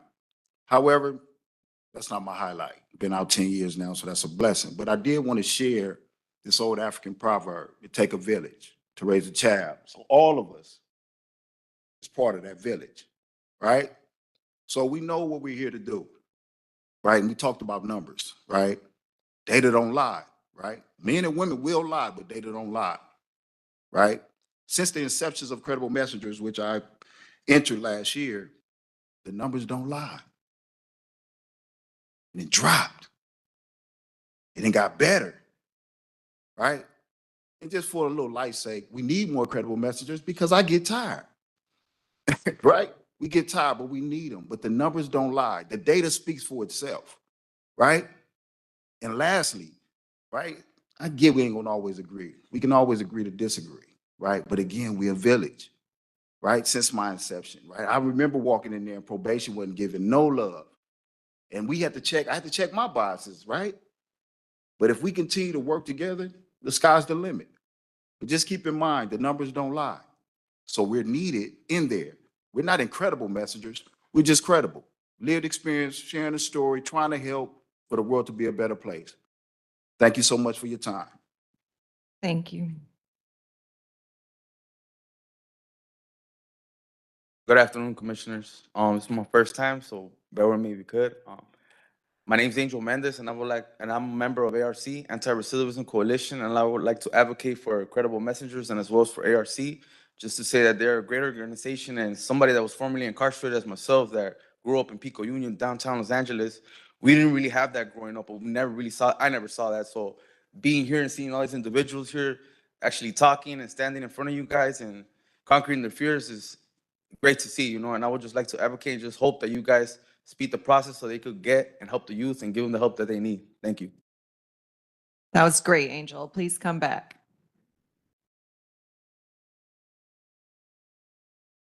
Good afternoon. My name is Gerardo Gomez. I'm with the Anti-Recidivism Coalition. The vision of youth justice, in which we see more CBOs and credible messengers engaging with young people on a daily basis and offering valuable programs and services like evidence-based curriculum that support cognitive thinking, is not being realized. At the age of 15, I was tried as an adult. Since it's 25 years, I served 17 years. During 2007 and 2008, I was incarcerated in East Lake Central Juvenile Hall and Barry J. Nordoff. The lack of personal development, positive programming, and emotional literacy opportunities hindered any possibility towards my own rehabilitation. I remember times sitting in my cell and in the day room for days with nothing to do. I believe that if I had a mentor or a credible messenger in both during my incarceration as a juvenile would have been highly beneficial to reconnect with a sense of humanity. I ask that you please use any available resources to ensure that the past does not continue to hinder our future.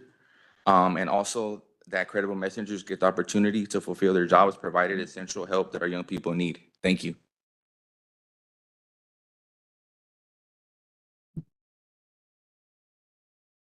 Hello, my name is Nicholas Tirado, and I am the Storytelling and Content Associate at Anti-Recidivism Coalition. And I just want to say something short and brief by Frederick Douglass. It's easier to build strong children than to repair broken men and women. Thank you. Nicholas. Good afternoon. My name is Giovanni Hernandez. I am a youth advocate with the Anti-Recidivism Coalition and a student at UCLA.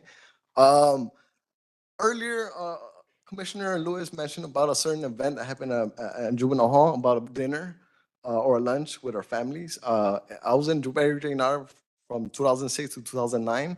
And then I believe it was 2008 when I had probably not the same event, but a similar where we were able to have a dinner or lunch with our families, taking pictures. And this day, I was sitting back there, I was remembering the whole day. It was a good day. Unfortunately, I had to go back to reality where I wasn't treated as being special or being like I mattered the rest of the time there. It was one moment out of many years that I was there for.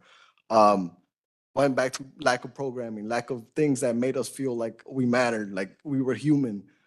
This is why we are here to advocate for our incredible messengers, because we need people like them the rest of the days that our families aren't able to be there to advocate for us, to let us know that we're special, that we matter, that we have potential. I mean, if you look at it, the whole room was full of potential, full of success. And I thank you for your time. Thanks, Giovanni. Good afternoon. I hope you're all doing well. My name is Isabella Solomon, and I am a dedicated member of the Anti-Recidivism Coalition. Over the past few months, I've had the profound privilege of working closely with the young individuals recently released from incarceration, like myself. Together, we have embarked on a transformative journey. Through this experience, I have witnessed firsthand the immense value of having a mentor who truly understands and relates to the experiences. This is where the role of credible messengers becomes crucial. These individuals, equipped with the heart, experience, dedication, and resources, are eager and willing to engage with and support the youth.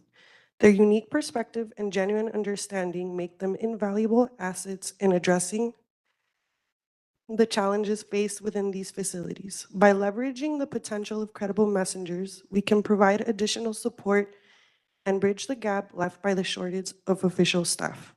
Our credible messengers can serve as a testament to the youth currently inside who don't know nothing more than the lifestyle they grew up with, to the endless possibilities of what the future holds.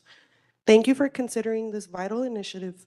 Together, we can foster an environment of understanding, support, and hope for these young individuals. Thank you. Thank you.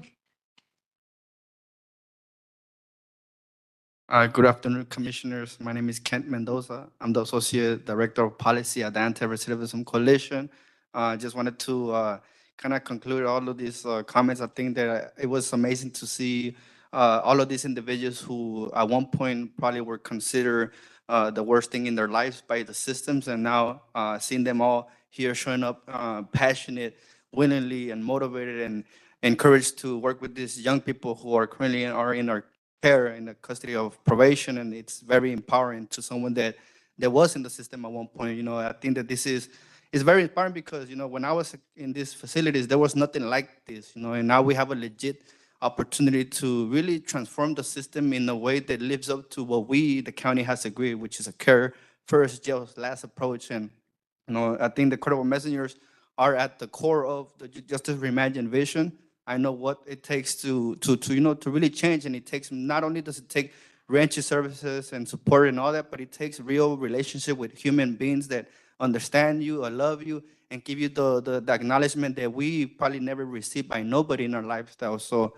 I really want to encourage the Probation Commission to really work closely with probation. If they are going to be in compliance, then let's make sure that the kids are also getting everything they deserve in these types of horrible environments. Let's give them the mentorship, the guidance, and the love that they need, so when they are released, they are better at successful navigating the harsh realities of living in the free world. So just want to encourage this Probation Commission to really do more to ensure these credible messengers have access to the young people at the facilities and probation. I encourage you all to also look at us as a main solution to everything that you're dealing with. We can help with the culture change, everything that you deal with. Federal messengers are good and properly equipped to do so. So thank you so much, and I urge you to do a lot around this issue. Thank you. Hi, my name is Helen Eigenberg, Hangout Do Good. And I have one question that I just want clarity on with Chief Epps is the supervisors, are they required to check the video all the time against written reports, or are the checking the video, is that just random? So that's one question that I had. And then the other thing is, it's been so clear coming here today and listening and over these past few months, programming isn't happening. And so I'm just wondering, what are these kids doing all day? And as somebody said earlier, just a few times, people before me, he sat in his cell for all day, a day and a half with nothing to do. And that's just unacceptable. What are they doing if programming isn't happening? And as somebody else said, these youth matter. And so I support everyone here from ARC and getting these credible messengers in there. We need to take care of these kids. Thanks for letting me speak. Thanks, Helen. Hello, everybody. My name is Cesar Galvez. I am a credible messenger for the Anti-Recidivism Coalition. I am also formerly incarcerated. I work at Los Padrinos Juvenile Hall Monday through Friday, from 11 to 6. I have developed personal relationships with our youth inside. I honestly, this is the reason why I'm here. It's only by the grace of God, and I choose, to live my life in amends and give back to these youth. I have this lived experience, right, that I've God has turned into a blessing that I can reach the hearts and minds of our youth. This is very important, and it's key. This lived experience, each and every one of my colleagues has this unique light that they shine for God's glory. And when I go inside, a lot of our youth, they're always talking about, hey, Caesar, what's up? We got an assignment. What are we doing today? They're very proactive, and it's a blessing to see our youth take positive steps in the right direction that are life-changing. They're life-defining moments in their life. And I really want to emphasize that I know firsthand the shortage of staff and everything, all the topics that we brought up today. And I totally understand. We are working alongside probation to help make the institution safer, not just the institution, but the community as well. Having more credible messengers inside it needs to be done. It really does. I wish I could cut myself in 100 pieces so that I could reach all the youth, but unfortunately, I only go into 6 units a day, which is a lot. And on some days, I wish I I'm had sorry, more I time to have to spend cut with you them. off, Caesar. That's your time. Thank you. We actually got to see Caesar in action during our inspection last week at Los Padrinos. Thank you for being here. Good afternoon. My name is Ernesto Sanchez. I am also a credible messenger, and I happen to be the supervisor for the reentry team at Healing Dialogue in Action. There's a whole lot that I would want to say, but I think it's kind of been spoken on. This weekend, I went to annual retreat with ARC. It was a beautiful experience. And I got to spend time with Marlene, which is Brian Diaz's mom. And I thought about her son and I thought about her while we were in this experience. And then I sat here and I wasn't going to speak, but I'm just asking to be cleared so I can go inside and prevent another death. Thank you. Thank you, everyone, for coming. We're going to switch to our online commenters. We have 3 in the queue, yes, and it's just going to be those 3 who speak. And as we switch, I also want to read a short message sent by David Carroll, head of the Department of Youth Development, who was in the meeting and had to leave. He said, "My name is David Carroll, director of DYD. I want to express support for the credible messengers and share that DYD is actively working with probation on a policy, but the process is moving far too slowly, and we're concerned about potential restrictions that could severely limit the ability of credible messengers to be allowed into the facility." With that, we will move to the first speaker, who is listed as John Doe. John, we're going to unmute you.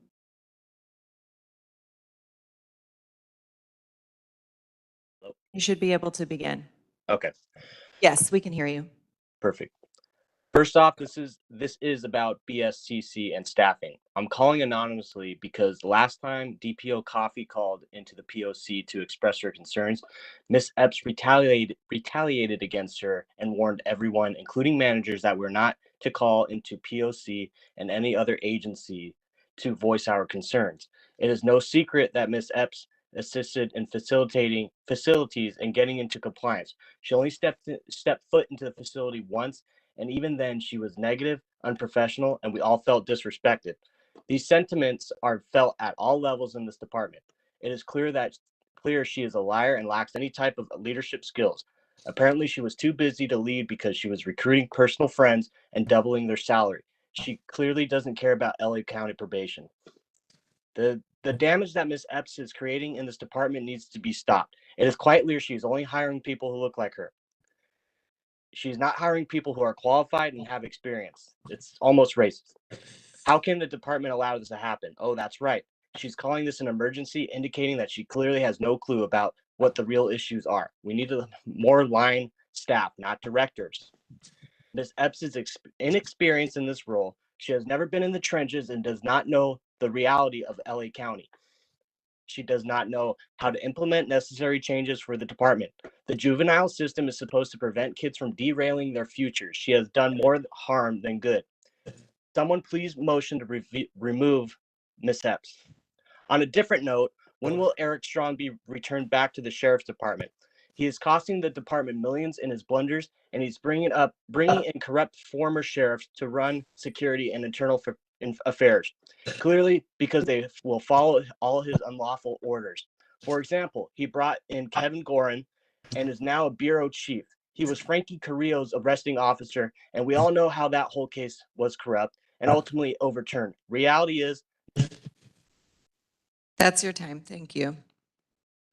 We're going to go next to Audrina Rochelle. Thanks for being here, Audrina. We're going to unmute you.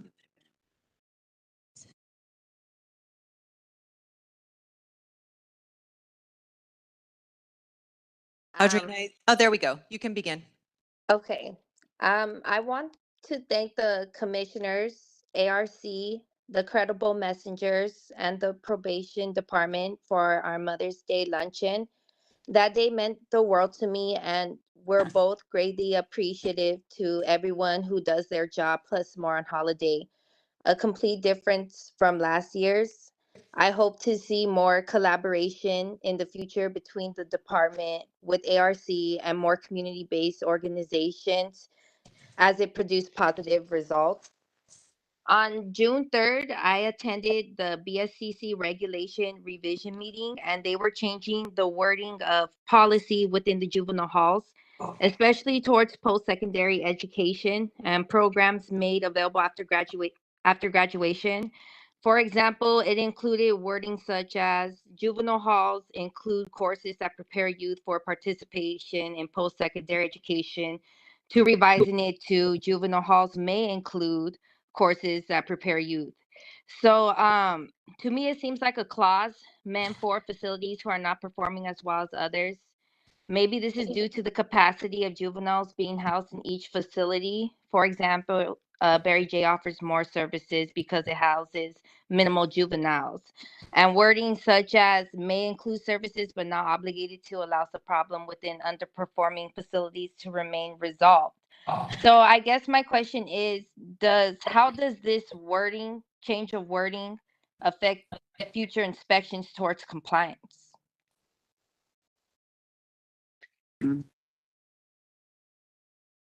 I think that's a great question, and but we have one more speaker, and then I'd like to ask Deputy Chief Epps if she could respond to that question. The question is how Audrina, I know you can still hear me, although I think you're on mute. I want to make sure I understand the question, which is how does the new wording in the approved BSCC regulations inspect future inspections? Did I get that right? I'm looking at the commissioners to make sure I got that right. Audrina, can you unmute Audrina again? Just make sure I got that right. Yes, I wanted to know how that one word where it says may include affect, or what changes of that wording does affect the future inspections for compliance. Yes. Thank you. Okay, thank you. All right, and now we'll go to our final speaker, which I lost the name, sorry about that, which is Shireen. Commissioners. My name is Shireen Senegal, and I'm the executive director of Ronnie's House. Ronnie's House was started after I lost my husband to gun violence that spent many years of his youth in that juvenile hall. And what's really heartbreaking to me is that when I asked my husband what was the thing that could have turned things around for you, because he later went on to spend 18 years in prison, His answer was somebody to guide me, a mentor. So as I see these beautiful brothers and sisters who have literally spent hundreds of years in prison combined, fighting to get inside to save our youth, it is truly heartbreaking, and I think we need to tap into our humanity. I believe with all my heart, because I've worked with many probation officers, that there are incredible people in probation that are doing the right thing, but somewhere, somehow, bureaucracy is keeping us from healing these youth. And within our community, we have the tools to heal them. And so I really joined the call to say, I wish that somebody could have saved my husband and all of these beautiful brothers and sisters, but we have the opportunity to do that now. And for years, I've been hearing the same thing. There comes a time when we have to see that we have so many of the answers in front of us and that we don't have to move in crisis management.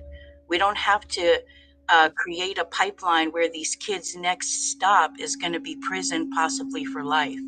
So I just encourage us to work as a family and as an ecosystem to get to the bottom line of why these incredible messengers are not inside, helping us with a very important mission, and that's to heal these young people. Thank you so much for all of your work. I appreciate it. Thanks, Shireen. And with that, we'll wrap up public comment. Thank you to everyone who attended today. Did you want an opportunity to answer the question? Yes, okay, couple things. One, Miss Audrina, I'm not sure, I know changing something from, as if you go from may to shall, implies something is may be done, but I'm going to say that is a technical BSCC question because they actually conduct the targeted and comprehensive inspections, and that the better informed answer would be with those doing those inspections for interpretation of how that language is going to impact facilities throughout California.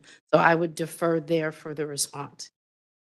On the issue of our credible messengers, first, thank you. I hear all of you. I respect greatly the work that you do, and I find it invaluable resource. Unfortunately, the contract that ARC had with probation, I want to say it either expired in March or April.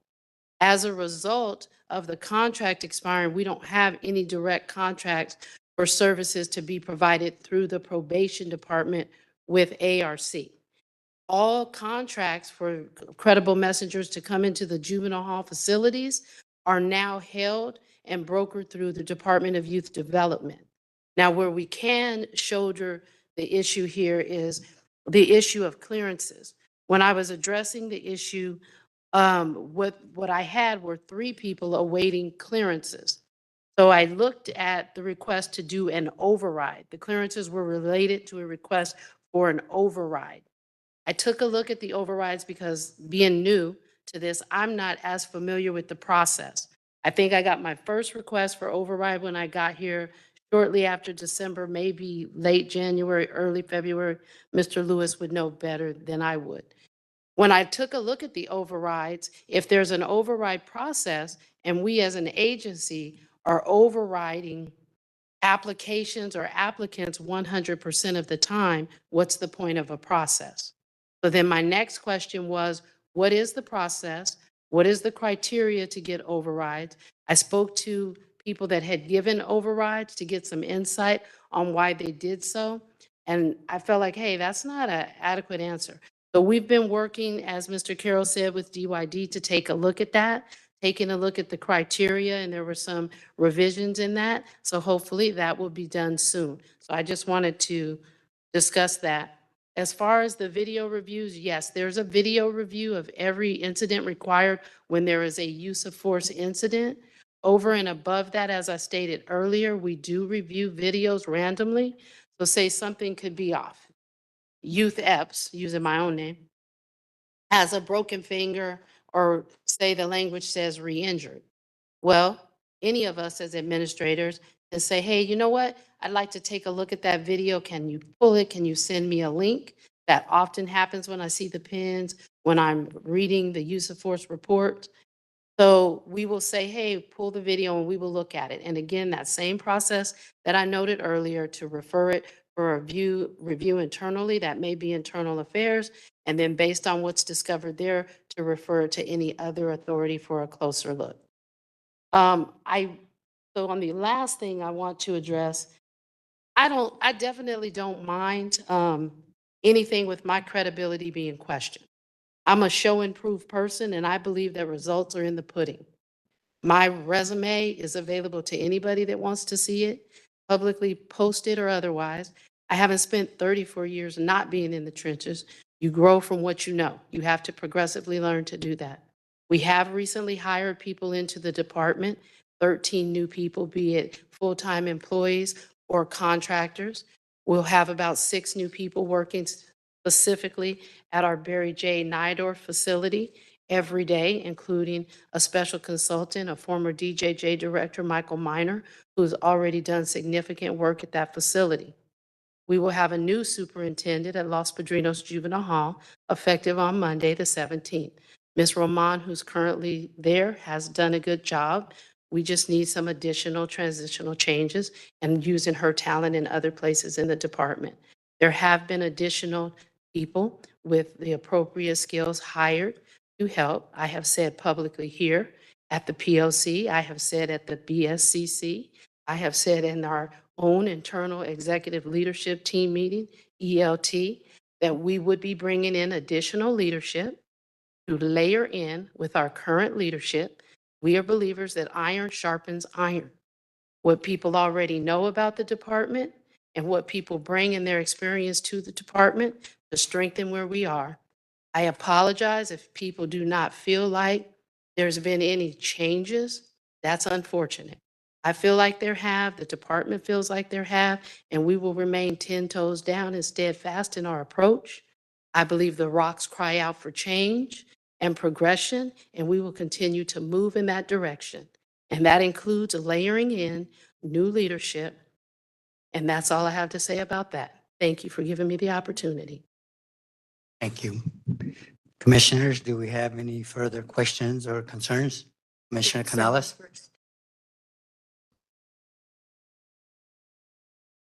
For clarity, ARC did not have a direct contract with probation. The funding we received was through our Board of Supervisors, which is required to go through probation. Those contracts expired. However, we had 2 more contracts, one with DYD for our credible messengers, and the other with the BSCC for our weekend and subcontractors that provide most of the programming on Saturdays. Our goal has always been to create these pockets of rehabilitative programming to help our young people, long before new leadership came into the probation department. In terms of the clearances don't have anything to do with either contract. The clearances have everything to do with the process, as Chief Epps mentioned. Most of my staff, including myself, are formerly incarcerated. Many of us spent decades inside. That does not mean that we're not qualified or that we won't do the right thing. Not one credible messenger has been walked off or accused of doing anything wrong. That speaks for itself. Most of us were former lifers. To come home after serving a life sentence is difficult because you have to go through the Board of Parole hearings. And if you know the Board of Parole hearings, it's primarily staffed with former corrections officers and former law enforcement. You can't go in there and BS and fake like you're rehabilitated. You have to earn your way home. And these men and women that come home say that they want to help build their communities back, heal their communities, because we were the ones when we were teenagers, like the youngsters that are inside, tearing down our communities. In conjunction with probation and other community-based organizations, if we do this right, we can have far more success than what we're having right now. The slowdown, because there's not the process, and some of these processes I disagree with, but we're no longer in that conversation as a community-based organization. Even though if we look at the record, we've been going into the halls longer than most others. When people were afraid to go in, when kids were fighting, when there was so much dope in there, we still went in there. We were called in there, and we helped quell the disturbances. And we never complained because this is our calling. This is what we believe in. We want to support our youth. So when these things come up, every one of these team members that have come in here and spoke, I have personally looked at their backgrounds, observed them, met many of them while they were incarcerated, and worked closely with them while I was inside some of those institutions. When I hire someone, I'm personally saying I trust them. I've been going in since 2015 while I was still on probation, on parole for a homicide. I've never done anything to jeopardize me being able to go in and help our young people. And when called to respond to something to help, I will drop everything to go in there and help. And this is the same that I ask of my credible messengers that go in. So when we talk about clearances, I'm not just picking people at random. I'm picking people whose hearts are committed to helping these young people who have demonstrated through not just word, but deed, that they have transformed their lives, that they have earned their way home to freedom, and that they are the key to the success for our young people. When we went in, as a teenager, I didn't have anybody like me. I didn't have nobody that looked like me that used to be a gang member, a dope dealer, that says, Sam, you're better than that. You can go to college. You can graduate with honors multiple times. You can be this, you can be that. I didn't have anybody like that. We have that now. And if we do this right, I would love, if anybody in our philanthropic community is listening, I would love for Cal Wellness or Cal Endowment to pay for most of the supervisors and all of the leadership to fly to New Beginnings in Washington, D.C. to see what the model really looks like so that we can understand what we're trying to do here. Because when you see it, you're like, damn, we're close to it. But we haven't gotten past that because, in my opinion, we're still being judged for what we did and what we paid for. Because you were in prison for a homicide, you still can't be cleared. And that's not how it's supposed to work. It's not how it's supposed to work. And I want to advocate to go before the board of supervisors to find this process faster. 6 months, some of these people have asked to be cleared way back in October and November. We're in June now, halfway through June, and you still haven't been cleared? Last thing I want to say is I want to repeat. Not one of these men or women that are formerly incarcerated have been walked off or accused of doing anything wrong. That speaks volumes because they've been going in, some for over 3 years, some for over 9 years. That says a lot. And if it doesn't, I believe when you judge somebody, judge them by their actions, not by what you hear, not by what they say, but how they walk their life. Thank you.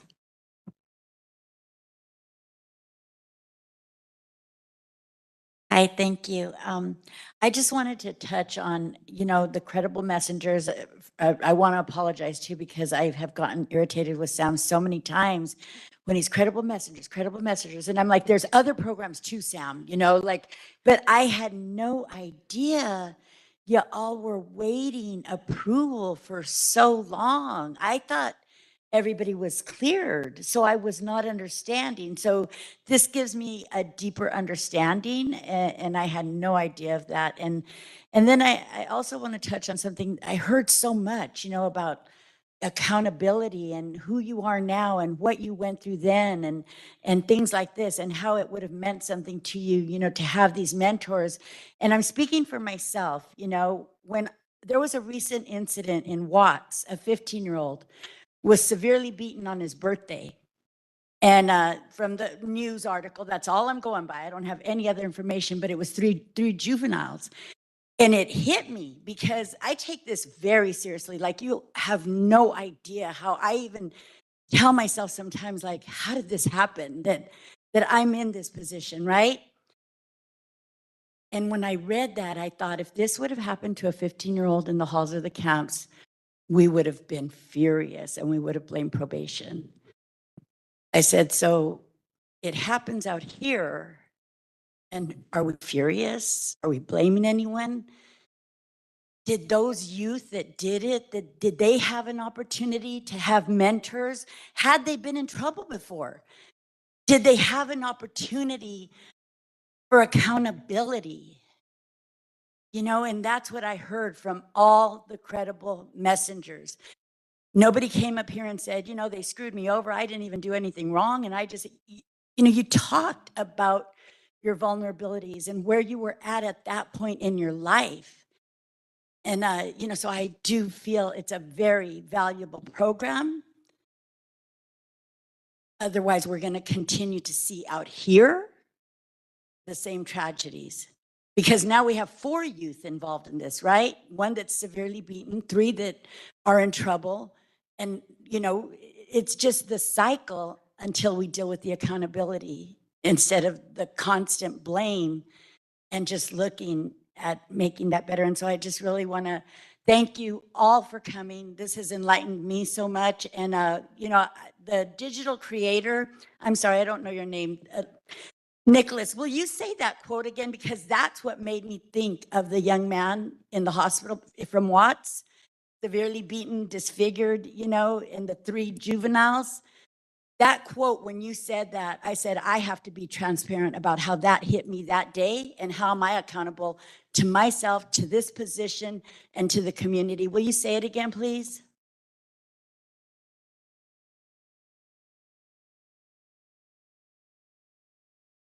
That part right there. Where are we at? Where are we at with our youth? That said it all. Thank you. Commissioner Terry. I know we're almost out of time, but I just wanted to let you all know that we do hear you. Our ad hoc committee just met yesterday to talk about these issues that we're consistently hearing around the background checks, around clearances. We have a whole strategy that starts with a follow-up meeting with the department to bring forward the concerns that we are hearing. But please be on the lookout because we're also going to be doing some meetings with providers to hear more about your experiences, and with people who want to get inside to be a provider, but are out the loop to hear about their experiences as well. So I think this is a priority area for many of us, so we hear you.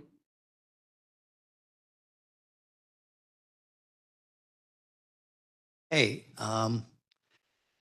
agenda item 6, we will discuss and take possible action on a report from the probation department on the rates of concurrence between probation's recommendations at intake and the court's decision to detain or release for 1 week of September 23. Just for a background, we had asked for these reports in 2023. We received them and we created a spreadsheet with the recommendations, and the department agreed to follow up on what the actual decisions in court were.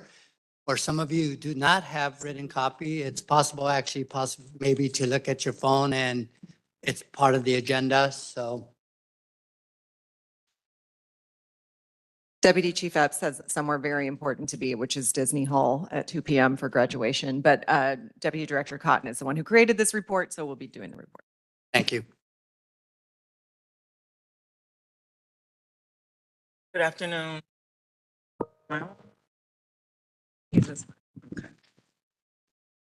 Good afternoon, Commissioners and Chair and Executive Director.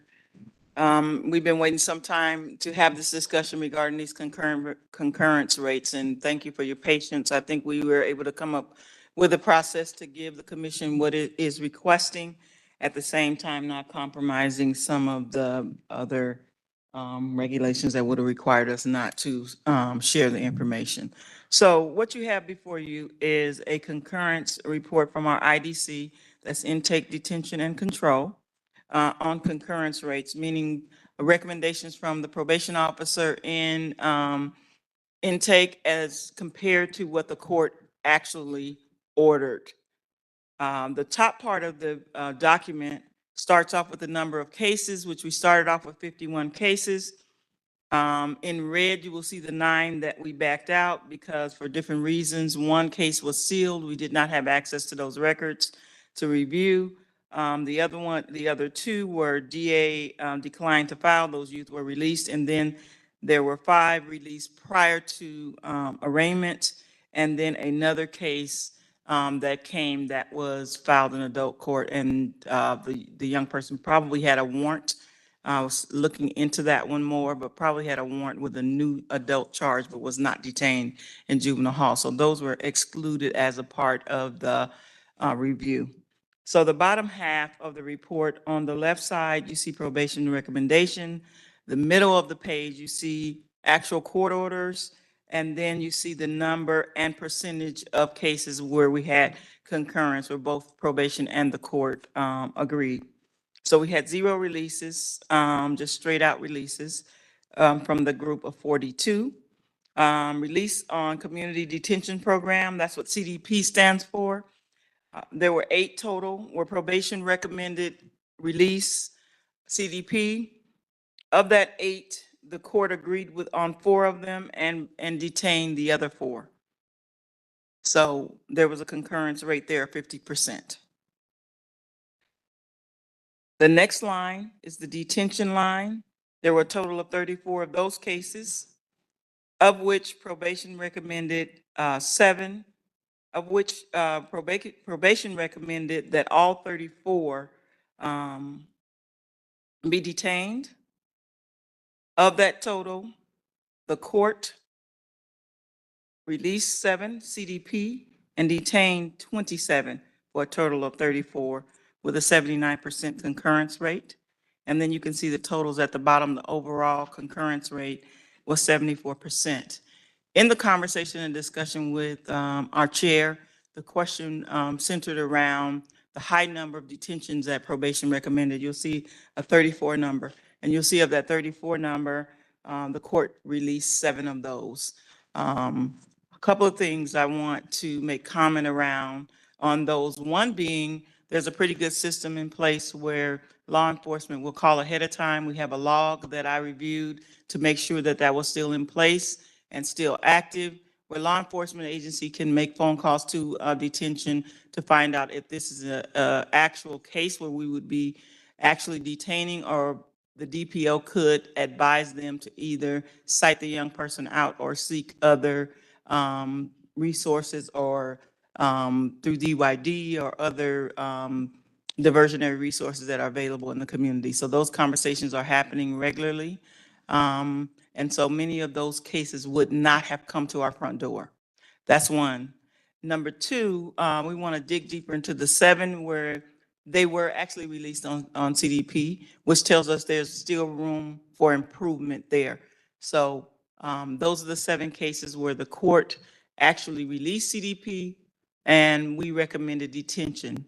A couple of things could have happened. Additional information could have been made available to the court at the arraignment, and the court found it viable, that might not have been available at the time of detention of the young person, and/or we just need to look deeper into the system to find out about those options for those 7 cases. And that concludes the report, and from probation's perspective, and we'll hear more from the chair, who also had an opportunity to review. So we've lost quorum, and a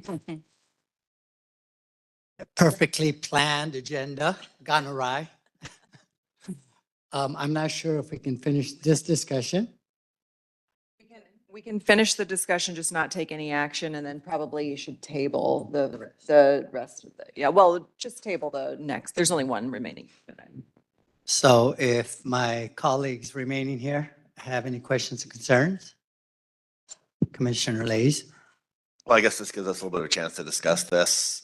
So I look at this and I see a comparison between probation recommendations and judicial decisions, that there were 4 instances when the courts were, I would use the word, harsher in their determination than probation, and 7 times when probation's recommendations were harsher than what the court decided.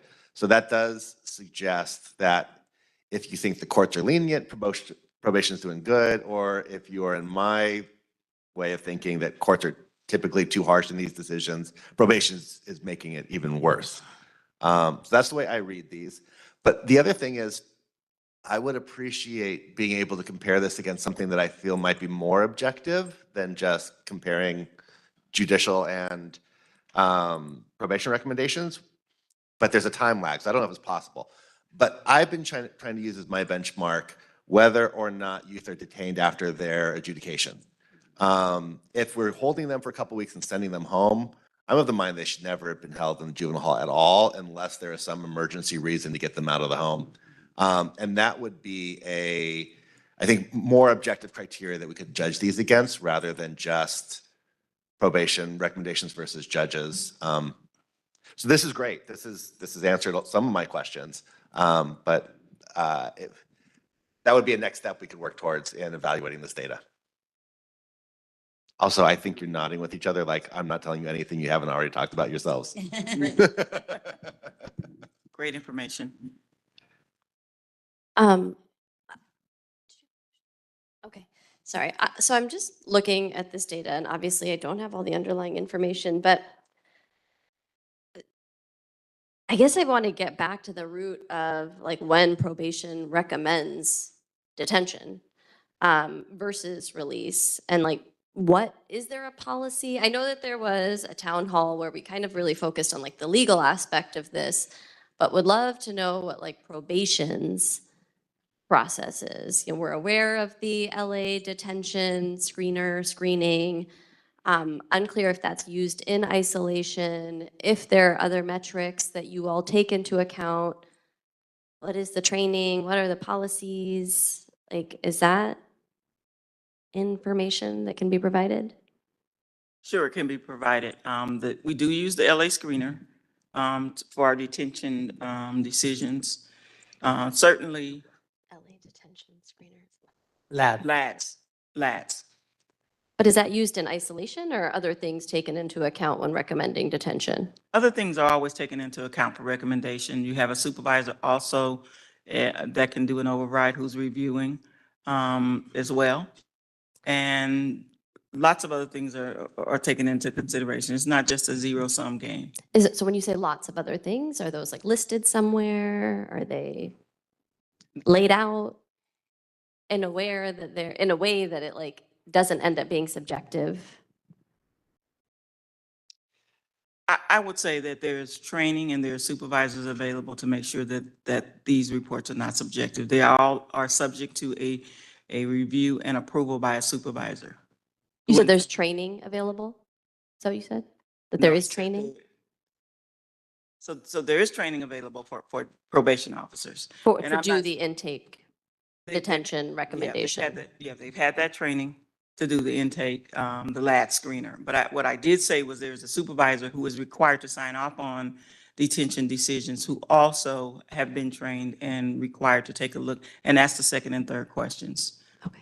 Is that, sorry to go like into the weeds here, but so you said there's a training on the LADs, but I'm asking, is there a training kind of overall on how these like recommendations are ultimately arrived at? The LADs includes a lot of things like motivational interviewing, how to get information, protective factors, other risk factors, looking at a lot. It's not just a training on how to conduct the tool.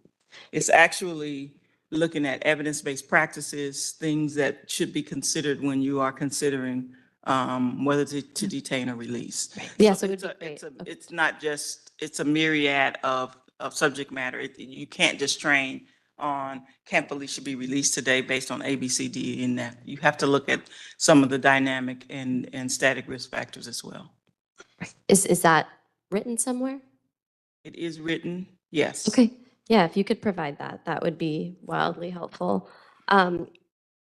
So obviously there's some relationship between the risk assessment and the detention recommendation, but that's not the only factor when making a detention recommendation? No, it can't be. Okay.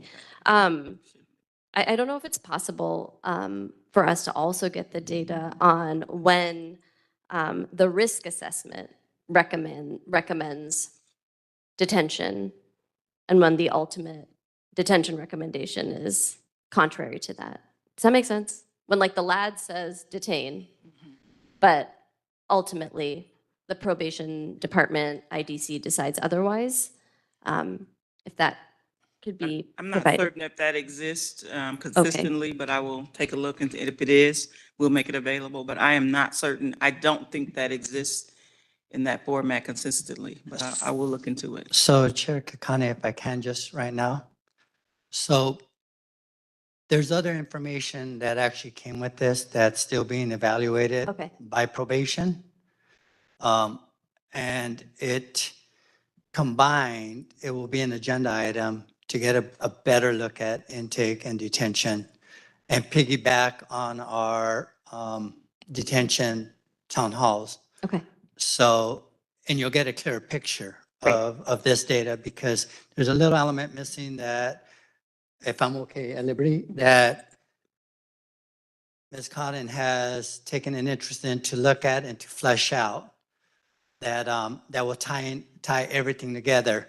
What I would like to say about this data, though, this one number, when you start looking at a concurrence rate of 79 which means 20% may have been, it's possible that they could have been released recommendations.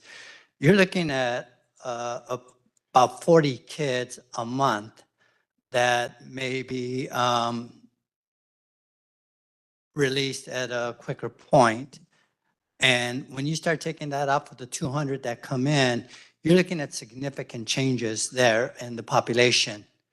What we've learned just by following the data is that we have 200 youth coming into the hall every month and 200 leaving. And so trying to figure out where that is happening. So now we know that at least 20% are leaving within the 3 or 4 days. The data that's going to be fleshed out later shows a bigger percentage leaving in 15 days or 30 days, and it points to the question and the concern that Commissioner Lay has.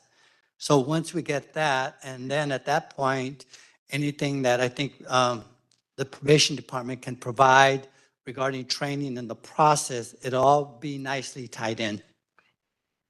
Sorry, oh, go ahead. I think Wendy. I would just add, since we're running out of time here, that I had a wonderful conversation, Donisha and I did recently with the Vera Institute, is that the right word? About risk assessments. And I think there are a few folks out there who we might want to invite to a future meeting to talk about the pros and cons of risk assessments and how they work and don't work in facilities. And we've talked about that a little bit on the adult side, but I think it'd be really interesting to talk about it on the youth side.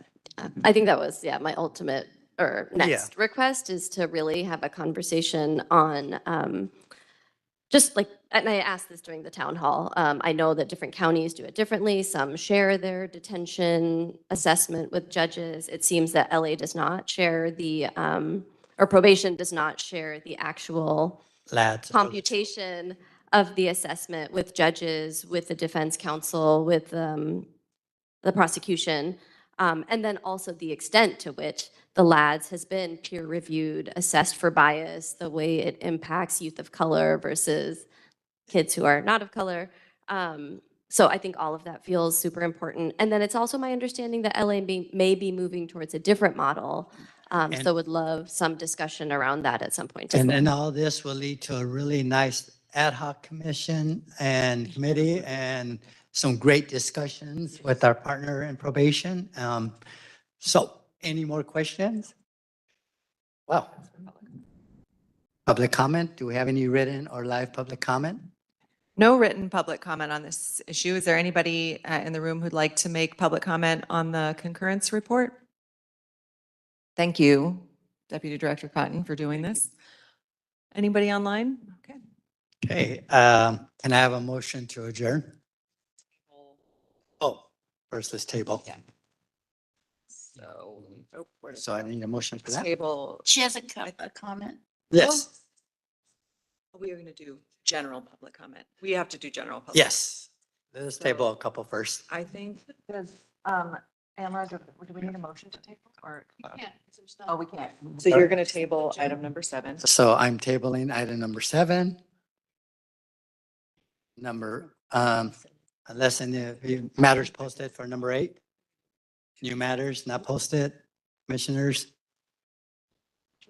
I'll just, there is an item on the agenda under matters not posted for a future presentation, which is a request for a presentation from probation on the bail deviation process on the adult side, including how probation prepares reports, what staff prepare the reports, how they're trained, and then also rates of concurrence between staff's recommendations and the court's decision. But that is an adult program, and we'll communicate with leadership about that. Sorry, I just had one request. I know that there's been kind of documentation, press releases on the chief, I think putting a number of individuals on leave just this year, some of whom had arrests, some of whom had convictions, unclear kind of like how old those arrests were, like what is the process for those things? So I think that would be helpful if there could be kind of some discussion around.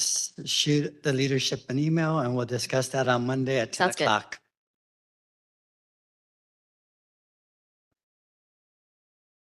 General public comment, yes. Do we Okay. have any? We have general public comment in the room. And if you are online and you want to give general public comment, please use the raise your hand function or dial *6 on your phone. Good afternoon. Could I get a clarification of the time? 2 minutes. Okay. Good afternoon, everyone. My name is Gabriela Lozano. I'm a probation officer and lead clinician with the Functional Family Therapy. It may be a known gem in the department, and I wanted to make sure that I spoke on it today. I'm also a licensed marriage and family therapist and have been in PO for 26 years, 13 of which has been in FFT. FFT is an evidence-based program that works with youth and their families in the home. I appreciate this commission, their oversight, guidance, and support to help the probation department's transition to youth justice reimagined. For all of us, I feel this transition is not unlike giving birth to a giant, huge baby and suffering an unimaginable and painful labor. I am also touched, I have been touched by the testimonies of the credible messengers, the passion that they bring, and how they stand in their lives and their truths today in the incredible stories of redemption. There's really a shared space here where I would say that many of us, what we share is some sort of attachment, some sort of reason for being in these rooms, whether we were parentified children, heroes, scapegoats, or whether I myself have had a father that was imprisoned that I remember seeing as a teenager and visiting him. And so I understand what brings us here, and we all have our stories, and I think we can all relate to that. I want the POC and public to know about FFT because we have been deemed non-essential and may not survive the right sizing of the department. The officers, interventionists in the FFT unit have sustained FFT through COVID, deployment, and most recently, the reassignment of officers to the halls.